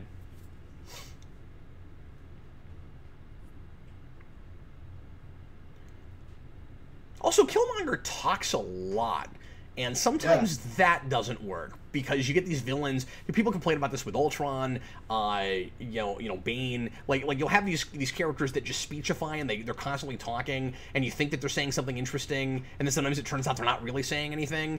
And that's not the case with him. But also, he's got like a rhythm and a cadence, right? I mean, like you said, he's got this hip hop thing going on, and so he just seems like a character that would be constantly talking. You should have killed him, man. You never throw him over a waterfall. People survive waterfalls too much in movies. You should have known. Yeah, like, have you ever seen an episode of Adam West Batman? Well, no, he probably hasn't. But like, you know, you don't just like, you know, put him in a room and walk away. You know, you don't do that. And that was basically a death trap.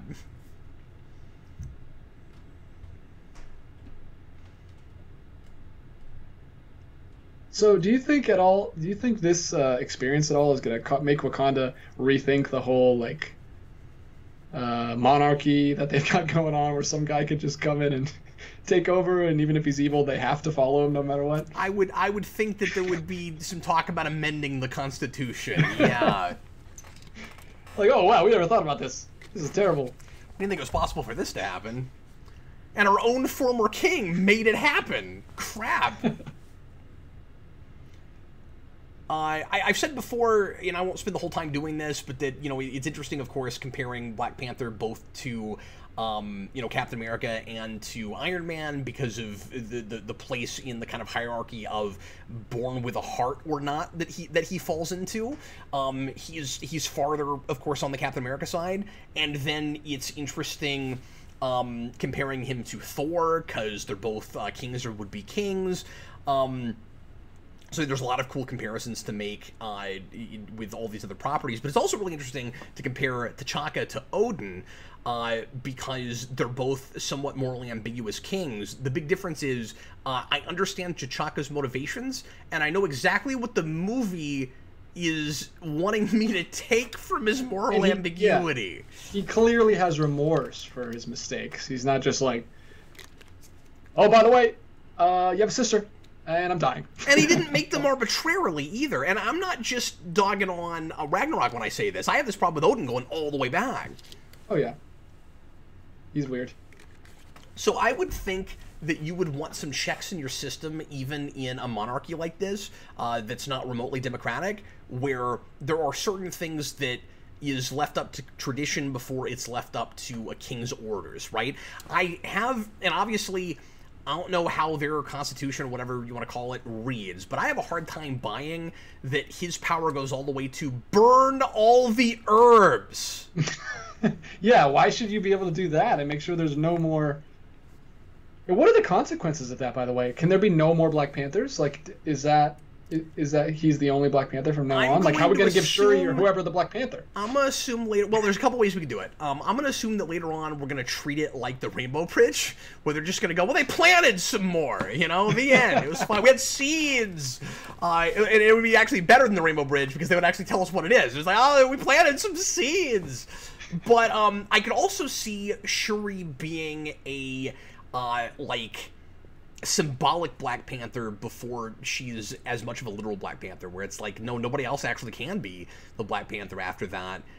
She well, and why do you need super strength and agility when you have a bulletproof and she can say, I don't want that. Like she breaks with tradition. She says, I trust my technology, and that could be part of her character arc. It could be that she needs to trust, you know, in the tradition of her people and nature as much or more than she needs to in technology, and that she was right to a point with her optimism and idealism about technology, but she maybe does actually take it too far. That she needs to find like a middle road of that. I just feel like if you did make her Black Panther at whatever point you do it, the story writes itself. Mm-hmm. I love the subtlety of the sky outside when he walks into this room. I mean, right away, you know that he's in a vision, and it's just a really cool touch that like that purple sky is out there. It's a vision and not a flashback, clearly. Maybe a bit of a flashback, but... Mutali says, this moment is weird with Boseman dead. This moment? He must or maybe the one from, like, a minute ago, yeah.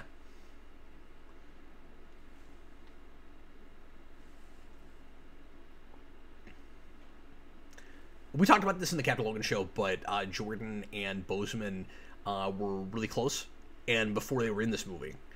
Boseman was in a show, in a soap opera.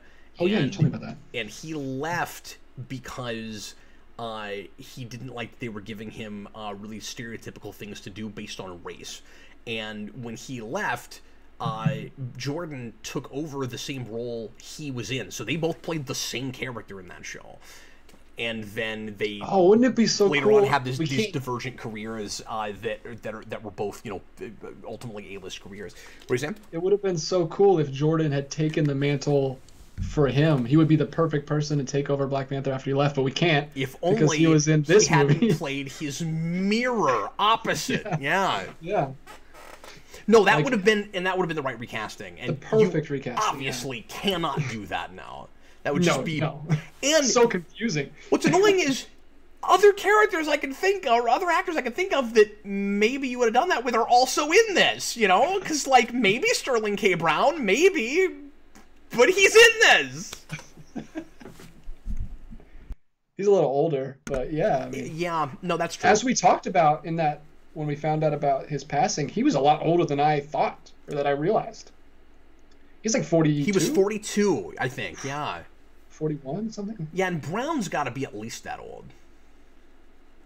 But regardless of how old Brown is, he looks it more than he did. Like, I'm not saying that, like, you know he looks, you know, horribly middle-aged or whatever. He looks like a more, like, lived, mature guy to me. if that makes any sense at all. I don't know. Yeah, that makes sense. As much in how he carries himself as anything. Yeah, Sterling's 44, so yeah, not much older. So in the Christopher Priest stuff, the heart-shaped herb is literally the shape of a physical human heart, which is just bizarre. Like, it's got ventricles and stuff. Especially because it's like a natural thing. It's not like they created it. Yeah, it is weird. And I don't even entirely understand what the symbolism is there. I know what it is in this. I mean, maybe it's supposed to be the same, but it's just very strange when it's like the organ as opposed to, you know, the less literal heart. So yeah, I just don't buy that he could go that far. Especially because how old is that plant? Because we didn't learn that the heart looked like that until recently. I would assume that plant goes all the way back to like their creation. Be like, up until just recently, it was called the weird-shaped herb.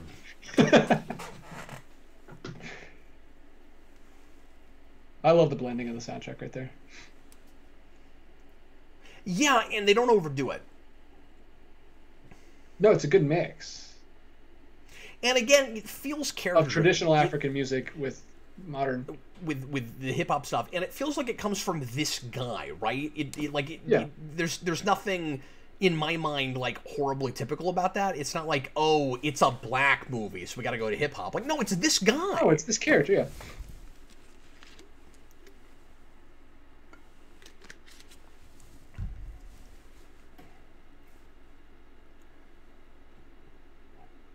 So this is another villain who... I'm sorry, what was that? I'm just saying this is terrifying. Just that he's in full control of this city. Yeah, and again, this is a villain who you can understand where he's coming from, but obviously it's all about where his heart is, what his motivations are. His grievance is an understandable one, obviously, but what he wants is not equality. What he wants is retribution, and that's what makes him scary, and that's why he's in the wrong. Mm-hmm. And he could maybe, as maybe scary as we would see it, make more of a case for what they're doing if it was clear that he just thought that, you know, he's a Magneto type, right? Like, if what he was saying was, look, it has to be the rule of the strongest because that's how it's always been, and that's just human nature. If he said like, it's gonna be us or them, so it might as well be us. But and like, that's scary in its own way, of course. But he could convince the people. He could have a spin of, my heart's in the right place. I just want what's best for us. It's obvious that this is emotion driven more than it's anything, and it's that way with Magneto as well.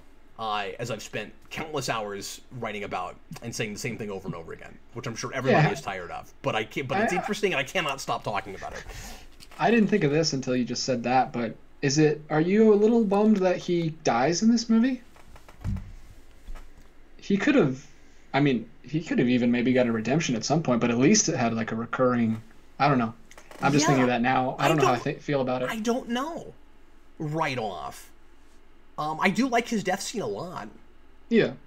I hate that. I actually hate that. Well, let me answer that real quick. My instinct is to say I don't know what else you would have done with it with him without just retreading it.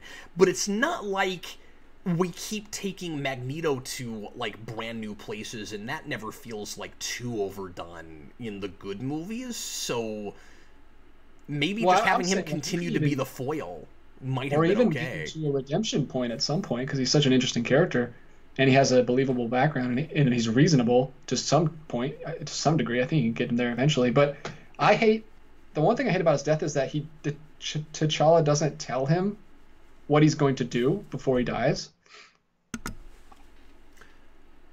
I would have loved him to at least know that his plan is going to be realized in some form. I like that M'Baku pretends like he doesn't know that this happened. I like that he pretends that he's going to eat him. Oh, that's the best, yeah. I mean, he's a really good manipulator, But again, you can kind of see where he's coming from and why he does that. I mean, he's skeptical. He doesn't trust them. Like, Martin Freeman is terrified at this moment. It's so good. I will feed you to my children. And then he goes, I'm just kidding, we're vegetarian. And it's so good! Which makes perfect sense, because they're gorillas. And again, a lot of that is in his comedic timing. Yeah, I like that he just plays a joke on him and laughs about it. I mean, this might be the one moment, or a moment, that some people feel is too much of that, like, typical MCU humor, but I think it plays, and it's not awkward. We don't, like, something like a Ragnarok would have sat on that for, like, 2 straight minutes. Yeah.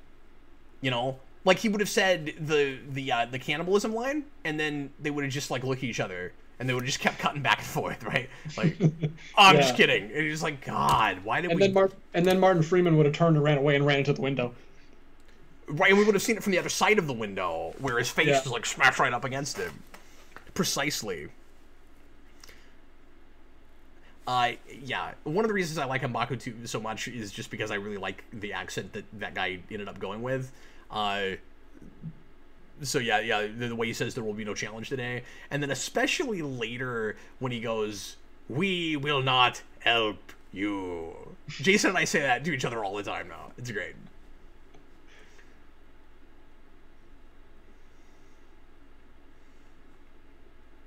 I wasn't gonna tell you this. I just wanted to play with you a little bit. Even though he's, like, freezing to death in snow, or I guess freezing to life. Somehow this snow is keeping him alive. Yeah, I need someone to explain that to me, because I don't understand it. Pretty sure that's the opposite. Maybe the logic is Captain America. I'm not sure.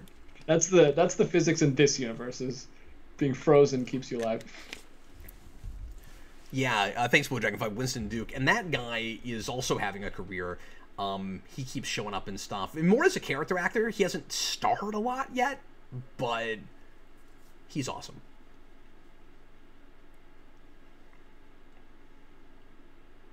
Carl Maxey gives us a $5 super chat. He said, "Did you guys know Michael B. Jordan used Vegeta as a model for his Killmonger look? He's such an anime fan. The dude is amazing." I did not know that. I don't know what that means. He used what? Vegeta, which I am pretty sure is a character from Dragon Ball Z. But okay. Okay. Yeah. No, I've heard of that. I thought you said Vegeta, and I was like, what does that mean? I did not know that. No, that's interesting. So I was going to say, you guys only have, like, 1 herb, so, like, don't miss.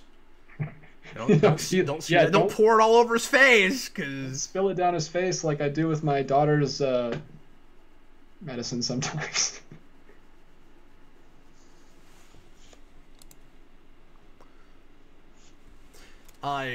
So Nakia and T'Challa both like to elongate each other's names when they say them. I wonder if that's like an affection thing, you know, because like there's Nakia, and then she's like T'Challa. They like to like really elongate each other's name. This isn't a this is just, this actor just has like a lazy eye, right? As a person with a lazy eye, I'm going to say I'm pretty sure that I'm looking at another man with a lazy eye. Because I didn't. Yeah, and I don't want to offend present company, but no, not at all. I had that thought too. I was Civil like, War. Yeah, but I don't know why they would add that for if it's not. I love. This is probably his best performance in the movie, man.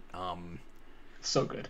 Bozeman, when he just loses it on his dad, and like he hops in place. I love that. It should be silly. It's not. It totally works. He just loses himself in that because his whole world is breaking down. Like, I thought I understood you and your principles, and you did not live up to those principles. Yeah, and we all kind of have that moment in life. Yeah, that shattering disillusionment. Yeah, where you think, especially, well, 2 things, and they do it both in this. Like, you have the shattering disillusionment where your morality and all that is called into question, maybe so with like the way you're brought up, but you also have where your parents, you think they can do no wrong. Yeah.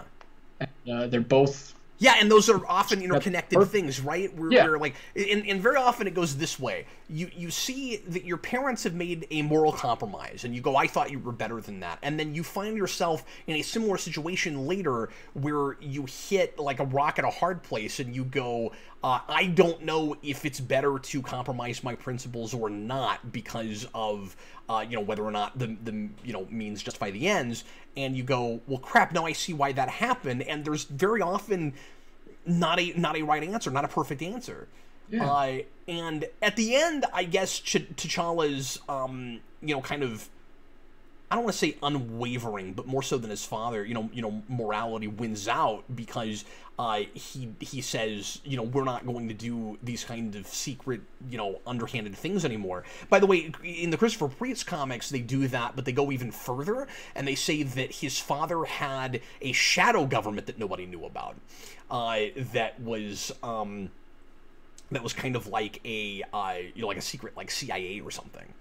And or like a Section 31 in Star Trek or something. And in this, it's a thing he's doing himself. It's not like a secret agent. And that's actually in the comics where the White Wolf comes from. The White Wolf is like the main agent of that whole thing. And interesting that they made, I love this, and we talked about that, me and Kareem in that video, but interesting that they made that Winter Soldier because, of course, he was being used by a shadow government originally before he got his personality back and went to Wakanda.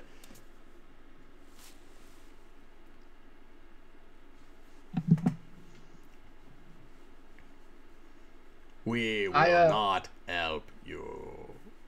So I really don't like the nanobot technology that we do in every movie eventually. Like, I love that it's like a suit that he puts on, like a helmet that you see him put on, and then this is just like the necklace that goes but it makes this scene a lot more believable that she could smuggle out a necklace for him to take and not like she's walking around with the whole suit of armor and a big helmet. But no.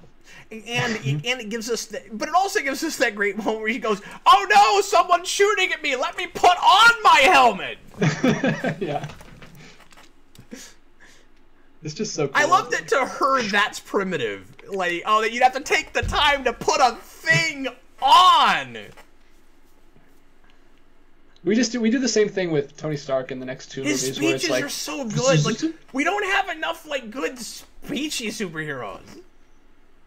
No, he speeches to everyone, and they work all the time. Every time, like just like Steve Rogers, which is why one of the big reasons that it's so unfortunate that that we don't get anymore with him, because losing Steve Rogers, like he's the guy that I want to kind of take that place, not the mantle of Captain America, obviously, but that role in the MCU. Like if you think about it, in a lot of ways, he is Captain America and Iron Man together, at least functionally, and we're not going to get to see that actor play that. And Thor.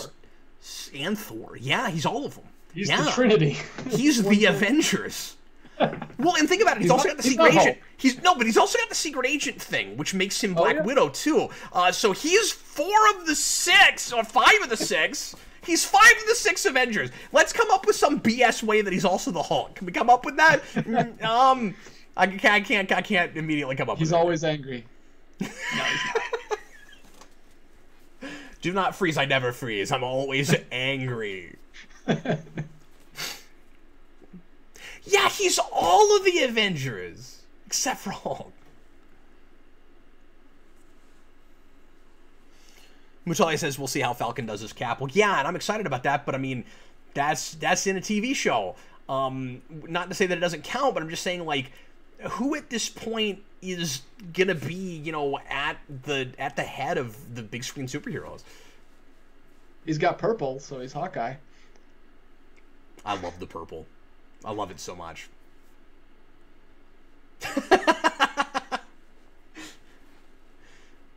Oh, it's so good. What's up?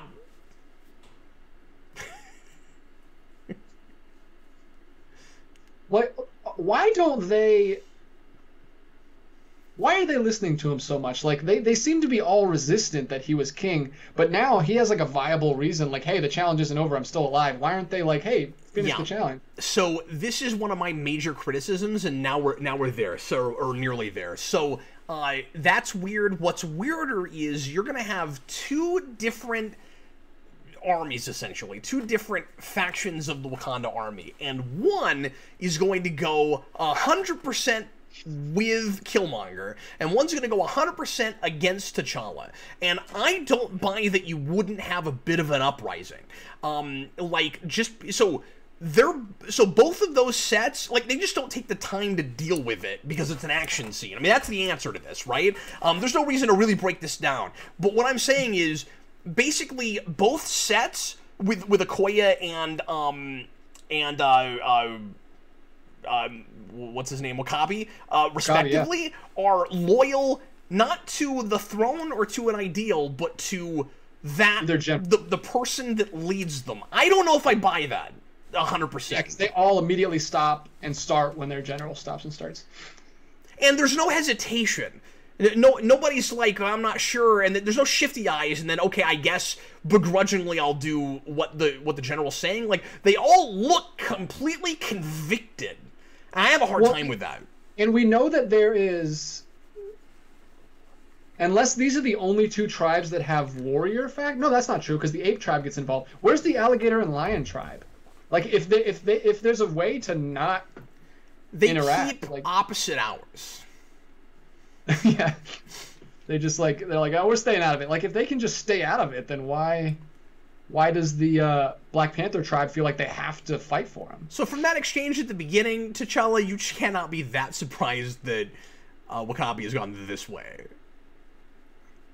Well, and also you have the added thing with W'Kabi that Killmonger brought his parents' killer to him, and that's a big thing for him on a personal level. Stephen Murphy makes a good point. He says, how long has he been king for? Like a few hours or a day? Yeah, exactly.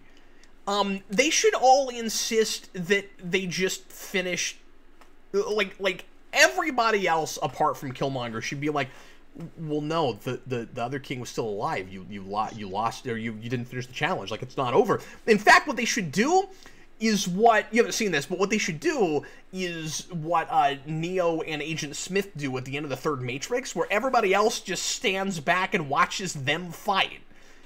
Yeah, right there.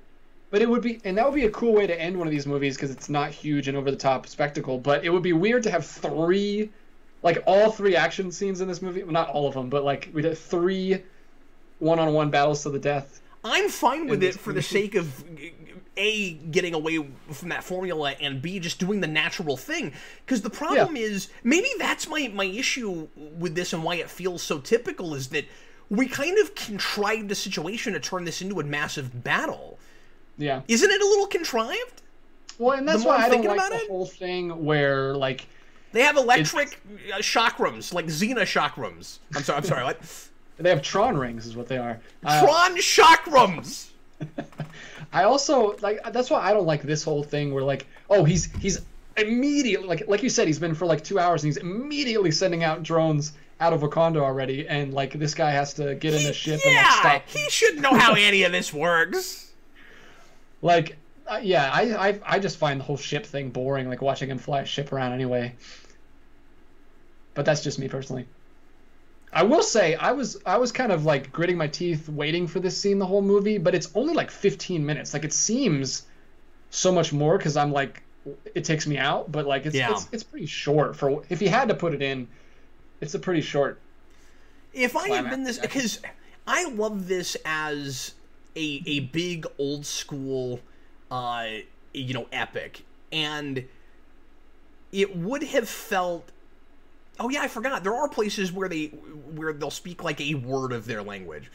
But yeah, I was just gonna say, I wish that to keep that spirit and that feel of like classic epic on the scale of, the epics we made in the 30s and 40s, we did everything in the camera, or a lot more stuff in the camera. Like, I get that there's things like the drone things and the costume coming on and all that you have to do in CG.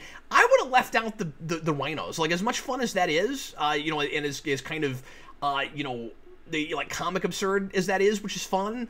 Like, I kind of wish we didn't have anything that just looked so obviously in a computer in this movie. Well, and the rhinos wouldn't stand out as much if the other Black Panther stuff look better. Like, you'd be like, okay, that's the one thing. But you're saying if like the actual people in the suits look like they were really there.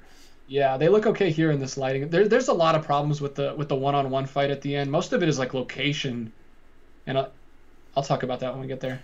Like the train thing. Ren Davis, the main problem, is that we don't get enough time for Killmonger affecting Wakanda for this to have maximum impact.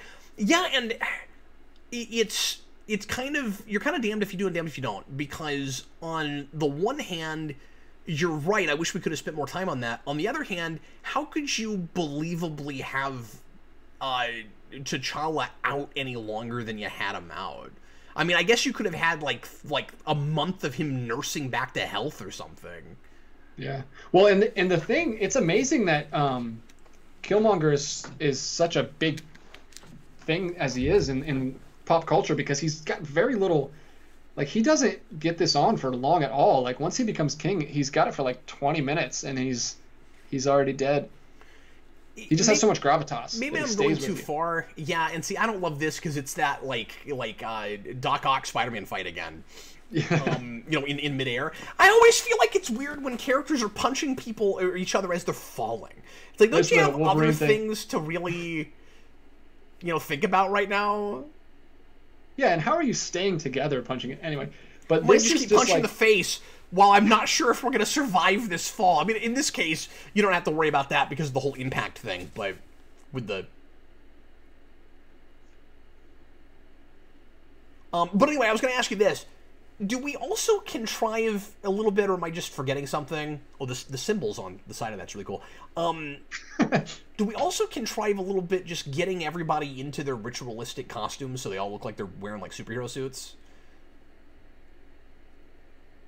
What do you mean? Well, I mean, I get that like most characters are geared up for war, but why is Shuri wearing that right now?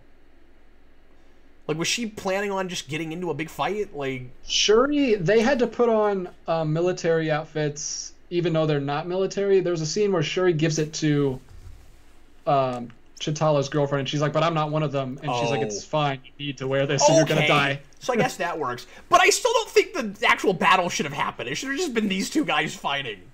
Yeah. And it would be so much more emotional if it wasn't like in this dark cave train thing. Like, this is just a bad location. Like, this was just a bad idea. Like, you have this dark black cave with a black train and two characters that are all black, and like, they don't show up. And the only way to get them to show up for the visual effects artists is to like boost their lighting so you can see them, but that makes them look really fake because it's artificial lighting and it doesn't look real. It takes us out. Like, there's a great set of videos on Corridor Digital or Corridor on YouTube. They do like breakdowns. They're visual effects artists and they do breakdowns of a lot of these big VFX scenes. They talk about a lot of the problems with this movie. Also, it was like a rush job. Like, they got it 6 weeks. They only had like 6 weeks to work on that entire scene. Like, they gave it to them super last minute. I also just don't think that it's an especially inspired location, really. Thematically, what are we doing with a train station? I don't mean that everything, that, every place we go in a movie has to be, relevant symbolically, but usually, your big fight at the end with where you have like two ideological opposites. We have the foil for your protagonist. Yeah, usually you have that, right? You have the Statue of Liberty at the end of X-Men. We all know what that's talking about, right? Like, usually you have that. In that, is it just... Does the train have something to do with, like, coming and going and, like, whether or not we're gonna be isolationist, or how we're going to allow ourselves to affect the outside world? Or am I reading too much into it that they're doing anything with it at all? I don't think I don't think they're doing anything with it, is what I'm saying. I think it's just a plot device. They needed some way to get them out of invincible armor for a second so you could stab them. And it's a shame because this cinematography in this movie is beautiful. All the amazing landscapes and locations that they have, and then we end in this dull This should cave. be on a mountain or... Yeah. somewhere. I don't know, there's like all these cool places, or maybe you could have even, and I hesitate to say do a city fight, but Wakanda City looks so different. Yeah.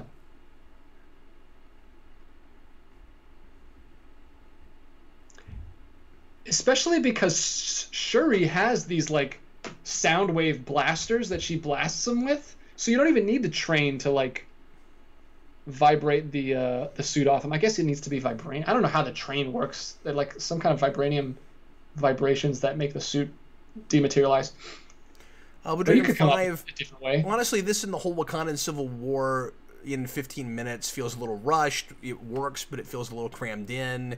And again, doing it better in Infinity War doesn't help. Yeah, I agree with that. It sort of feels like the thing in Infinity War is like a follow-up to this, where it's like, let's see all these characters do the same thing, but together now. Yeah. But I think you could have had that. Do you think there's just too much in this movie to have a... Easily? You think there's just too much in this movie to finish in 2 hours? Like, this needs to be an epic. Like a Superman... No, I don't. I don't feel like this movie would feel any less epic if it didn't have a big, giant, like, almost Lord of the Rings scale battle at the end. I just don't think we need this. For the story they're telling, I don't know that we have to have this. Yeah, we don't need it at all. But, like, if they wanted to do this big Civil War thing with all the tribes, then that's just But I don't think it's because... Yeah, I don't think it's because they're trying to tell too much story. I think it's because this doesn't feel like the most appropriate thing to do with this material.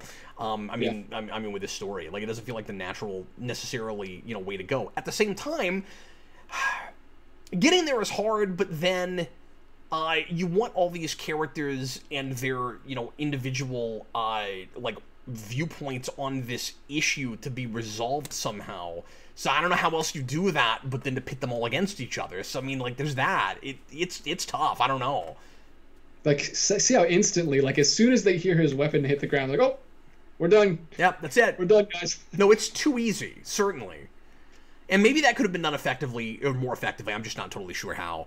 So yeah, I guess I'm conflicted about it. This is just so not epic because of this location we're in. And because the green screen is so obvious. It's that Winter Soldier green screen from the beginning when they're in front of the helicarrier, like, inside. But it's an action sequence, and we have to keep seeing it, and, like, it's on screen so much more.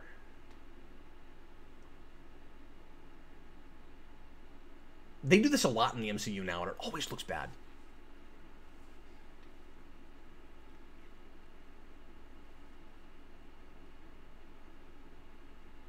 Ren Davis, honestly, I think Claw doesn't add enough to the film to warrant his inclusion. Take him out and give more time to Killmonger. And then Mutale counters by saying Claw is how Killmonger gets into Wakanda. Yeah, I don't actually know how you do this without Claw, especially because if you leave him out, then you also should have left him out of Age of Ultron, because that's how you got Wakanda into this universe in the first place.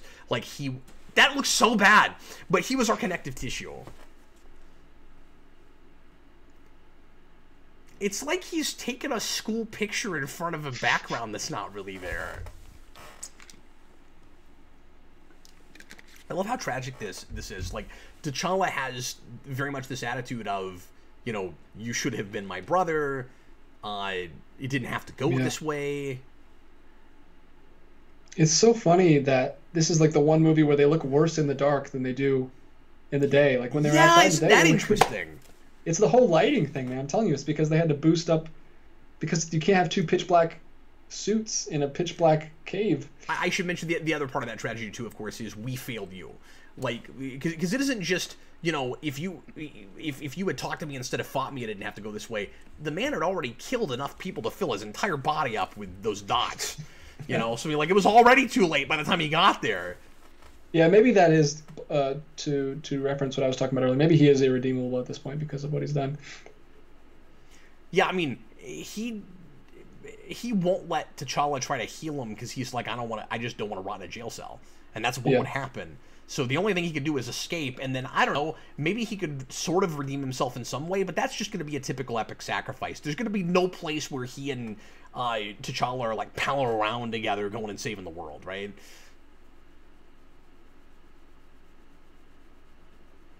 It's just so sad, though, that he'd rather be dead.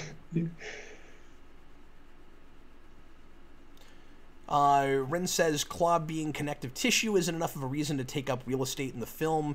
Killmonger is the villain, and Claw takes away from that, in my view. I don't agree with that. I don't... He's a secondary villain. I mean, yeah, he's functional before he's anything, but like I said earlier, I think he helps to give us some levity that's kind of necessary in kind of a weird dark way. But more than that, I guess it's just that he is I don't know, he is a facilitating character. Like, it's kind of the natural way to get him here, I guess. Yeah, I guess I wasn't paying attention as much on this viewing. Like, what does he get from Claw to get to Wakanda? Well, he knows how to get there.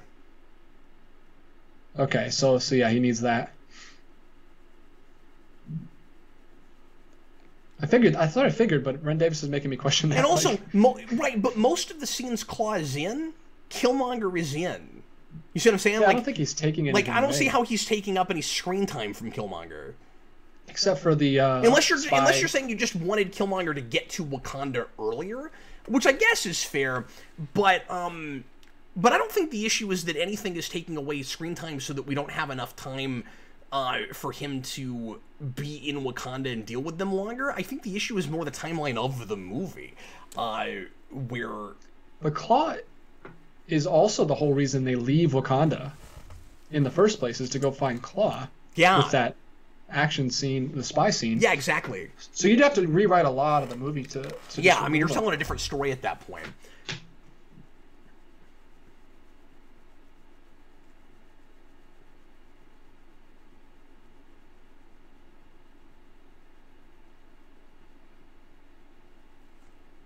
I think it'd be interesting to see her be the Black Panther more so than Shuri. She's a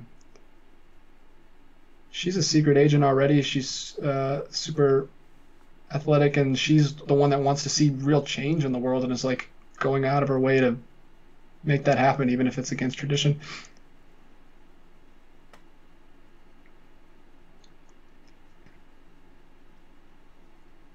We spent a long time looking at that crate before we knew why that was there. But like I said, this bookend is cool. Yeah, super cool. These kids are much better at basketball than the first kids. This was a quick watch. Oh yeah, this is a great movie. This is a like Disneyland. This dump.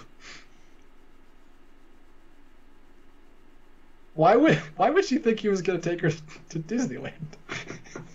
Just wishful thinking, I guess. Let's go to Disneyland. I just had a hard couple weeks fighting for my life. It's like sports. You just defeated Killmonger. What are you gonna do now, T'Challa? I'm gonna go to Disneyland. That's so good. Oh, that's great. Blue Dragon 5 says this is Bozeman's Chris Reeve Superman moment. It's beautiful. That's true. It is like that.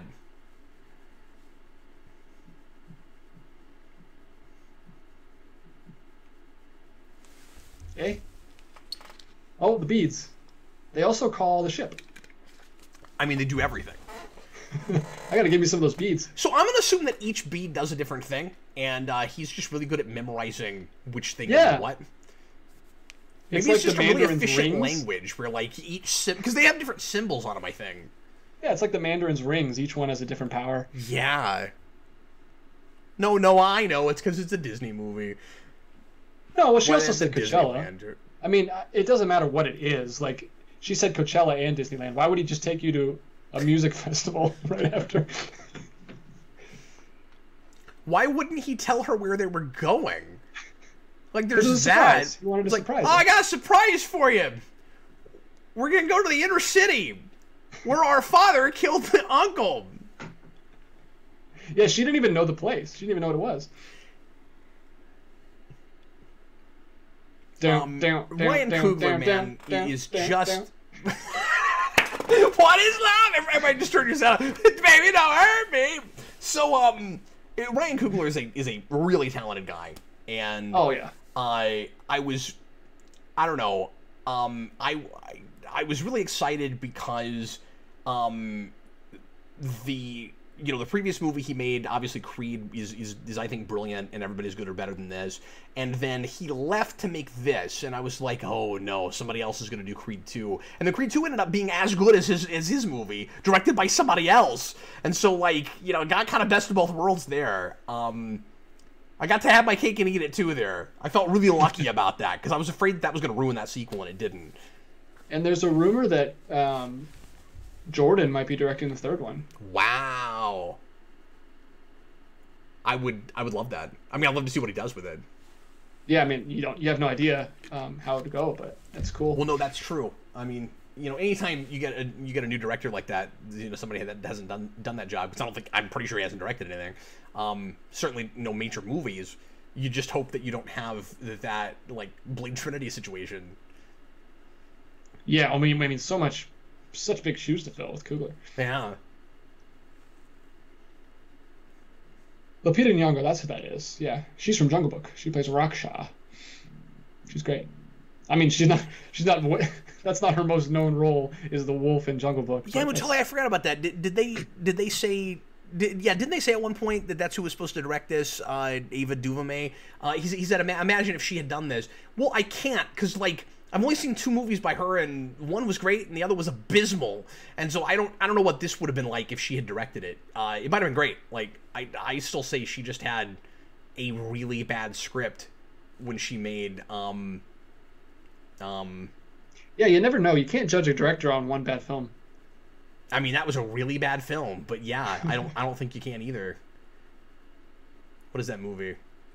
That Disney movie made on based on that sci-fi series? I can't think of it right off. I know what it is. Anyway, are you talking about? For some reason, I can only remember the second one, A Wind in the Door. Yeah, I know. I always do that too. Wrinkle in Time.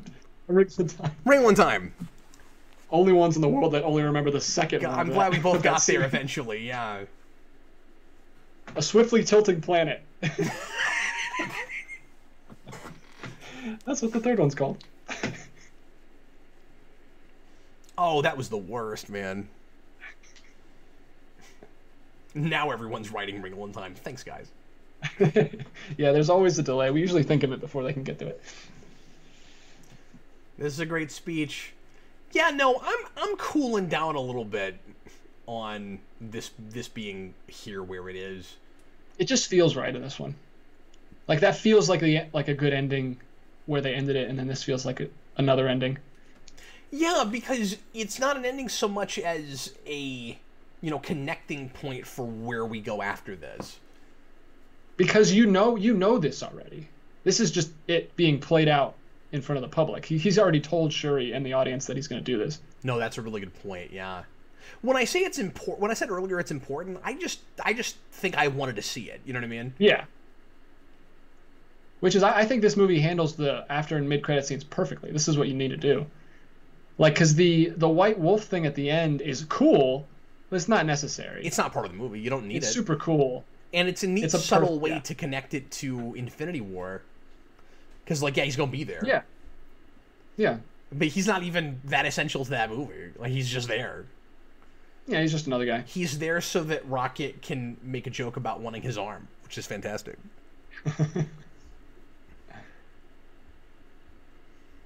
Mutalia says, I didn't know this, that there was a deleted scene. I haven't watched all the stuff on the disc. I still watched those before this. There was a deleted scene where Ross talks to T'Challa about if he should go to the UN. Yeah, that doesn't seem necessary. Yeah, that's... Not having seen it, but I just, Yeah, I don't know if I need... I kind of like it being T'Challa's idea. Mutale, Cap, what do you think Wesley Snipes' Black Panther movie would have been like if he'd made it instead of Blade? Yeah, I can't imagine it just because of Blade. And I haven't seen Wesley Snipes in a ton of stuff, so I don't know how versatile of an actor he is, but he could not give the same performance, right? I mean, like, it had to be something different. Yeah. We didn't mention this. That scene is also a super cool, like, mirror of the Tony Stark scene at the end of the first Iron Man movie. Yes, it sure is. Man, isn't it weird going back to this? It's for me anyway. It's weird how like culturally shattering this movie has been, and you see it everywhere. It's all in your face, like the Wakanda for everything. That's barely in this movie. Like a lot of the stuff they just kind of like took and ran with. There's nothing like. It's not catchphrasy. None of this feels like mean baity or like they're trying to shove stuff into the culture like some of the other movies do. Like no, that was like, all. This was just good stuff. They're not like every 10 minutes make sure and say something so it stays in somebody's brain. Like it doesn't. Most of this doesn't feel like business driven. I mean, like obviously it's a movie to make money, and so in that way it is. But I mean, like it watches like a thing that wants to tell a story before it wants to do anything, which should be a given, but it isn't.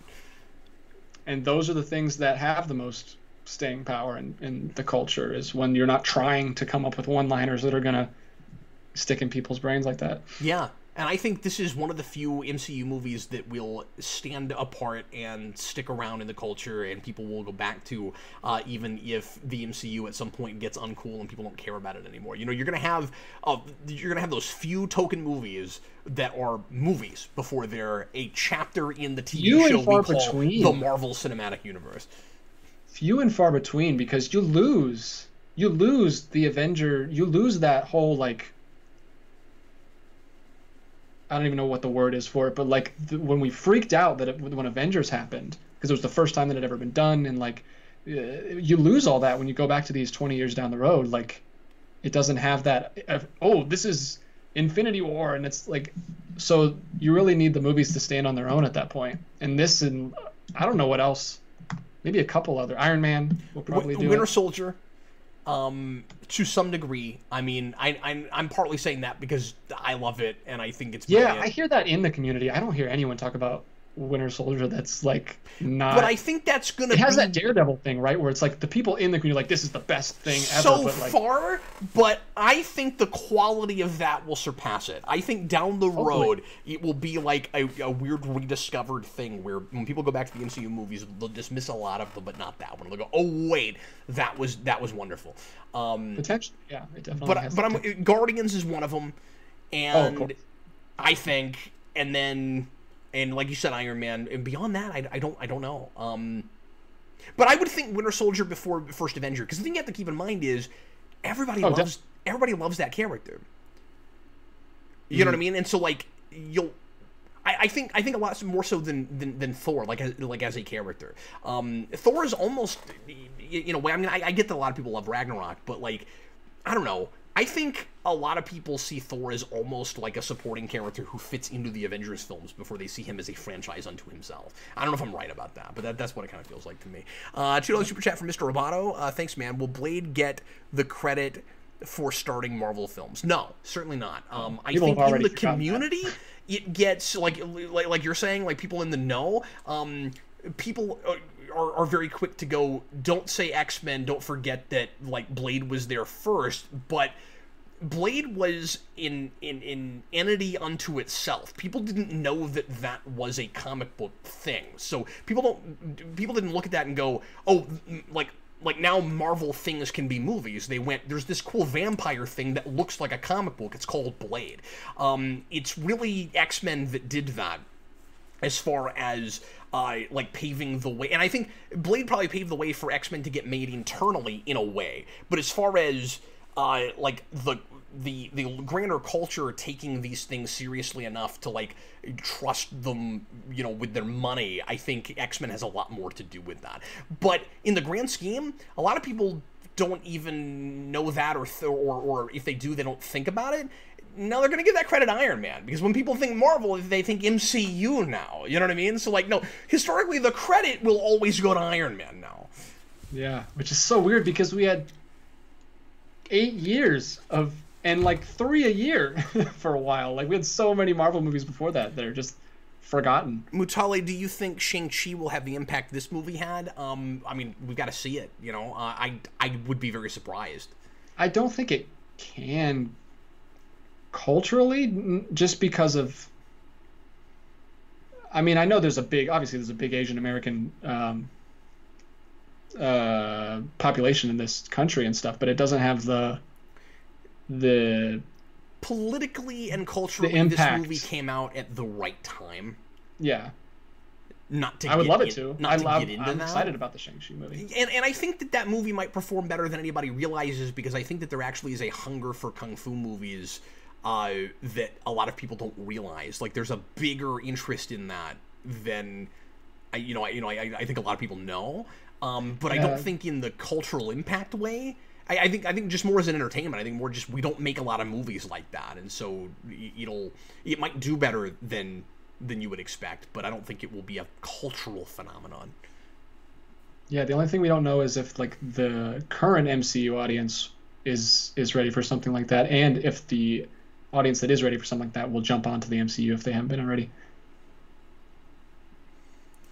Did we have any more super chats that we missed? Bucky, we had one that was completely unrelated that I didn't skip. I have it here. He asked it very early on, so Lewis Cox, I apologize, but I couldn't find a place to fit it in. He says, imagine if Thanos, after Infinity War, became the president of the Earth. Oh. Well, I don't think he would take like a political role like that. I think he would just... the Thanos in these movies isn't even interested in that kind of power. He doesn't want to take over the world. He just wants to save it, yeah. The Thanos in the comics is also not interested in taking over anything so much as he is in destruction. He worships death. So yeah, no version of that character I think would be interested in a title like that. So I guess the answer is I can't imagine that, because that's not that character. Yeah, the Thanos in this movie does what he's doing like begrudgingly. Feels it like a responsibility instead of a he wants to take over the world. White man scares black children.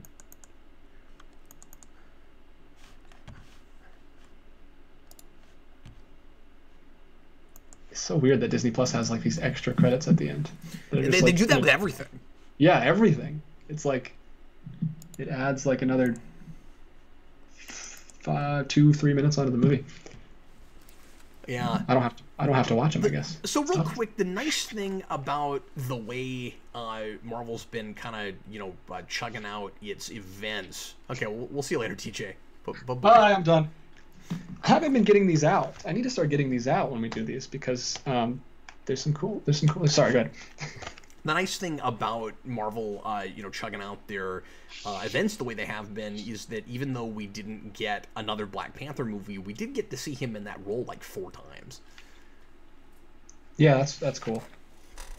Same thing with Spider-Man. Like, Spider-Man's been in 5 movies at this point. He's been in 5 movies. And there was an animated Spider-Man movie.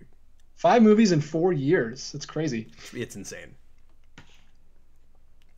Tom, $2 super chat. Will the Winter Soldier scene impact the Disney Plus show? I mean, I would assume that they'll reference that he was in Wakanda.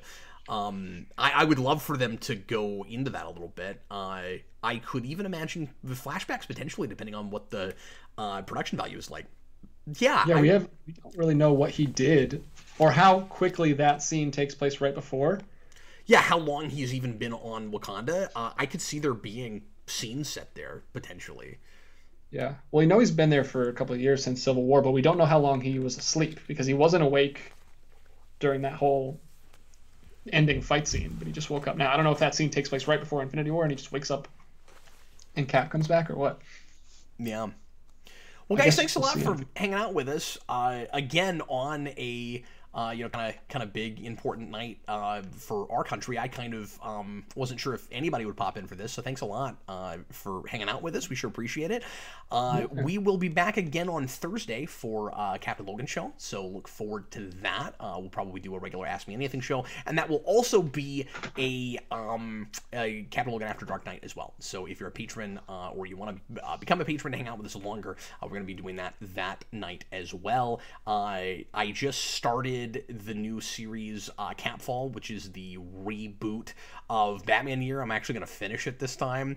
That started on Saturday. Thanks to everybody who watched that, and I'll be putting that out once a week. It's going to be 48 shows with an epilogue and a prologue. So I've been getting a lot of questions from people who I guess didn't see the way I was putting out in the first place. That is one of the ways that it's the same. They're like, hey, what happened to that show? Well, it's not every day like Spawn Year was. This is an every week show, and so the first review for Nightfall will come out on Saturday with Vengeance of Bane. So look forward to that. Is this the first Geekvolution reboot? Mm-hmm. Yeah, it sure is. Just because, I mean, essentially it was self-canceled. So, yeah. That's pretty cool. So we had either... You've been on the air long enough that you are now rebooting your own franchises. So it was two major things. I moved, so I don't have access to the places I was shooting, and my kids are older, and so I can't, you know, that show was taking place in like 2016, and I can't pretend like my 10-year-old kid was like 6. So, well, you could get his little brother to play him, like they did. Sure. Anyway, well, thanks a lot for watching, everybody, once again, and we'll see you again next time. In 2 weeks, we'll have another Marvel Mania on Tuesday, and what is our next film, DJ? Ooh, that is a great question. I believe is it Deadpool 2? Oh, I didn't look it up. You usually have it at the ready, so I didn't think to look it up. It's Deadpool 2. Oh, okay. For sure it's Deadpool 2, because I was looking at the thumbnails when I posted the Black Panther one. So because they made so many cuts of that, I've seen that so many times, I almost feel like I wouldn't even have to watch it ahead of time. But I may give it one more watch. I know. What's that? Hold on. It may not be Deadpool 2. Oh, okay. Let's see here. 6 is Infinity War. Oh, that's before Deadpool 2, huh? Oh, goodness. Man, that's another big one. No. We're dumb. We should have known that because Yeah. Infinity War came out so close to Black Panther. Those movies were together in the theater at the same time for a week or two. Yeah, that was crazy. That was crazy. So, like, I went to Infinity War, and there were people watching Black Panther, like, across the way. You could hear that movie as you were walking into Infinity War. It was very strange. And they had that weird thing with Infinity War where they released it, like, a week earlier than they were expecting. Like, it was supposed to be the first week of May or something, and they released it at the end of April. Is that what it was? It's so weird. But, yeah, Infinity War. So, big one next time, Remember guys. back when stuff got released early? Instead of having to put... Remember movie theaters? Anyway. Remember when they made movies? We're gonna get going. We'll see you guys in a couple weeks, and for more of this, we'll see you on Thursday. If you want to hang out with us for the Captain Logan Show, pop in, ask us things. It'll be a great time. I'm Captain Logan. That was DJ Martinez. You guys are wonderful. We sure appreciate you. Have a great night. Everybody be safe. See you next time.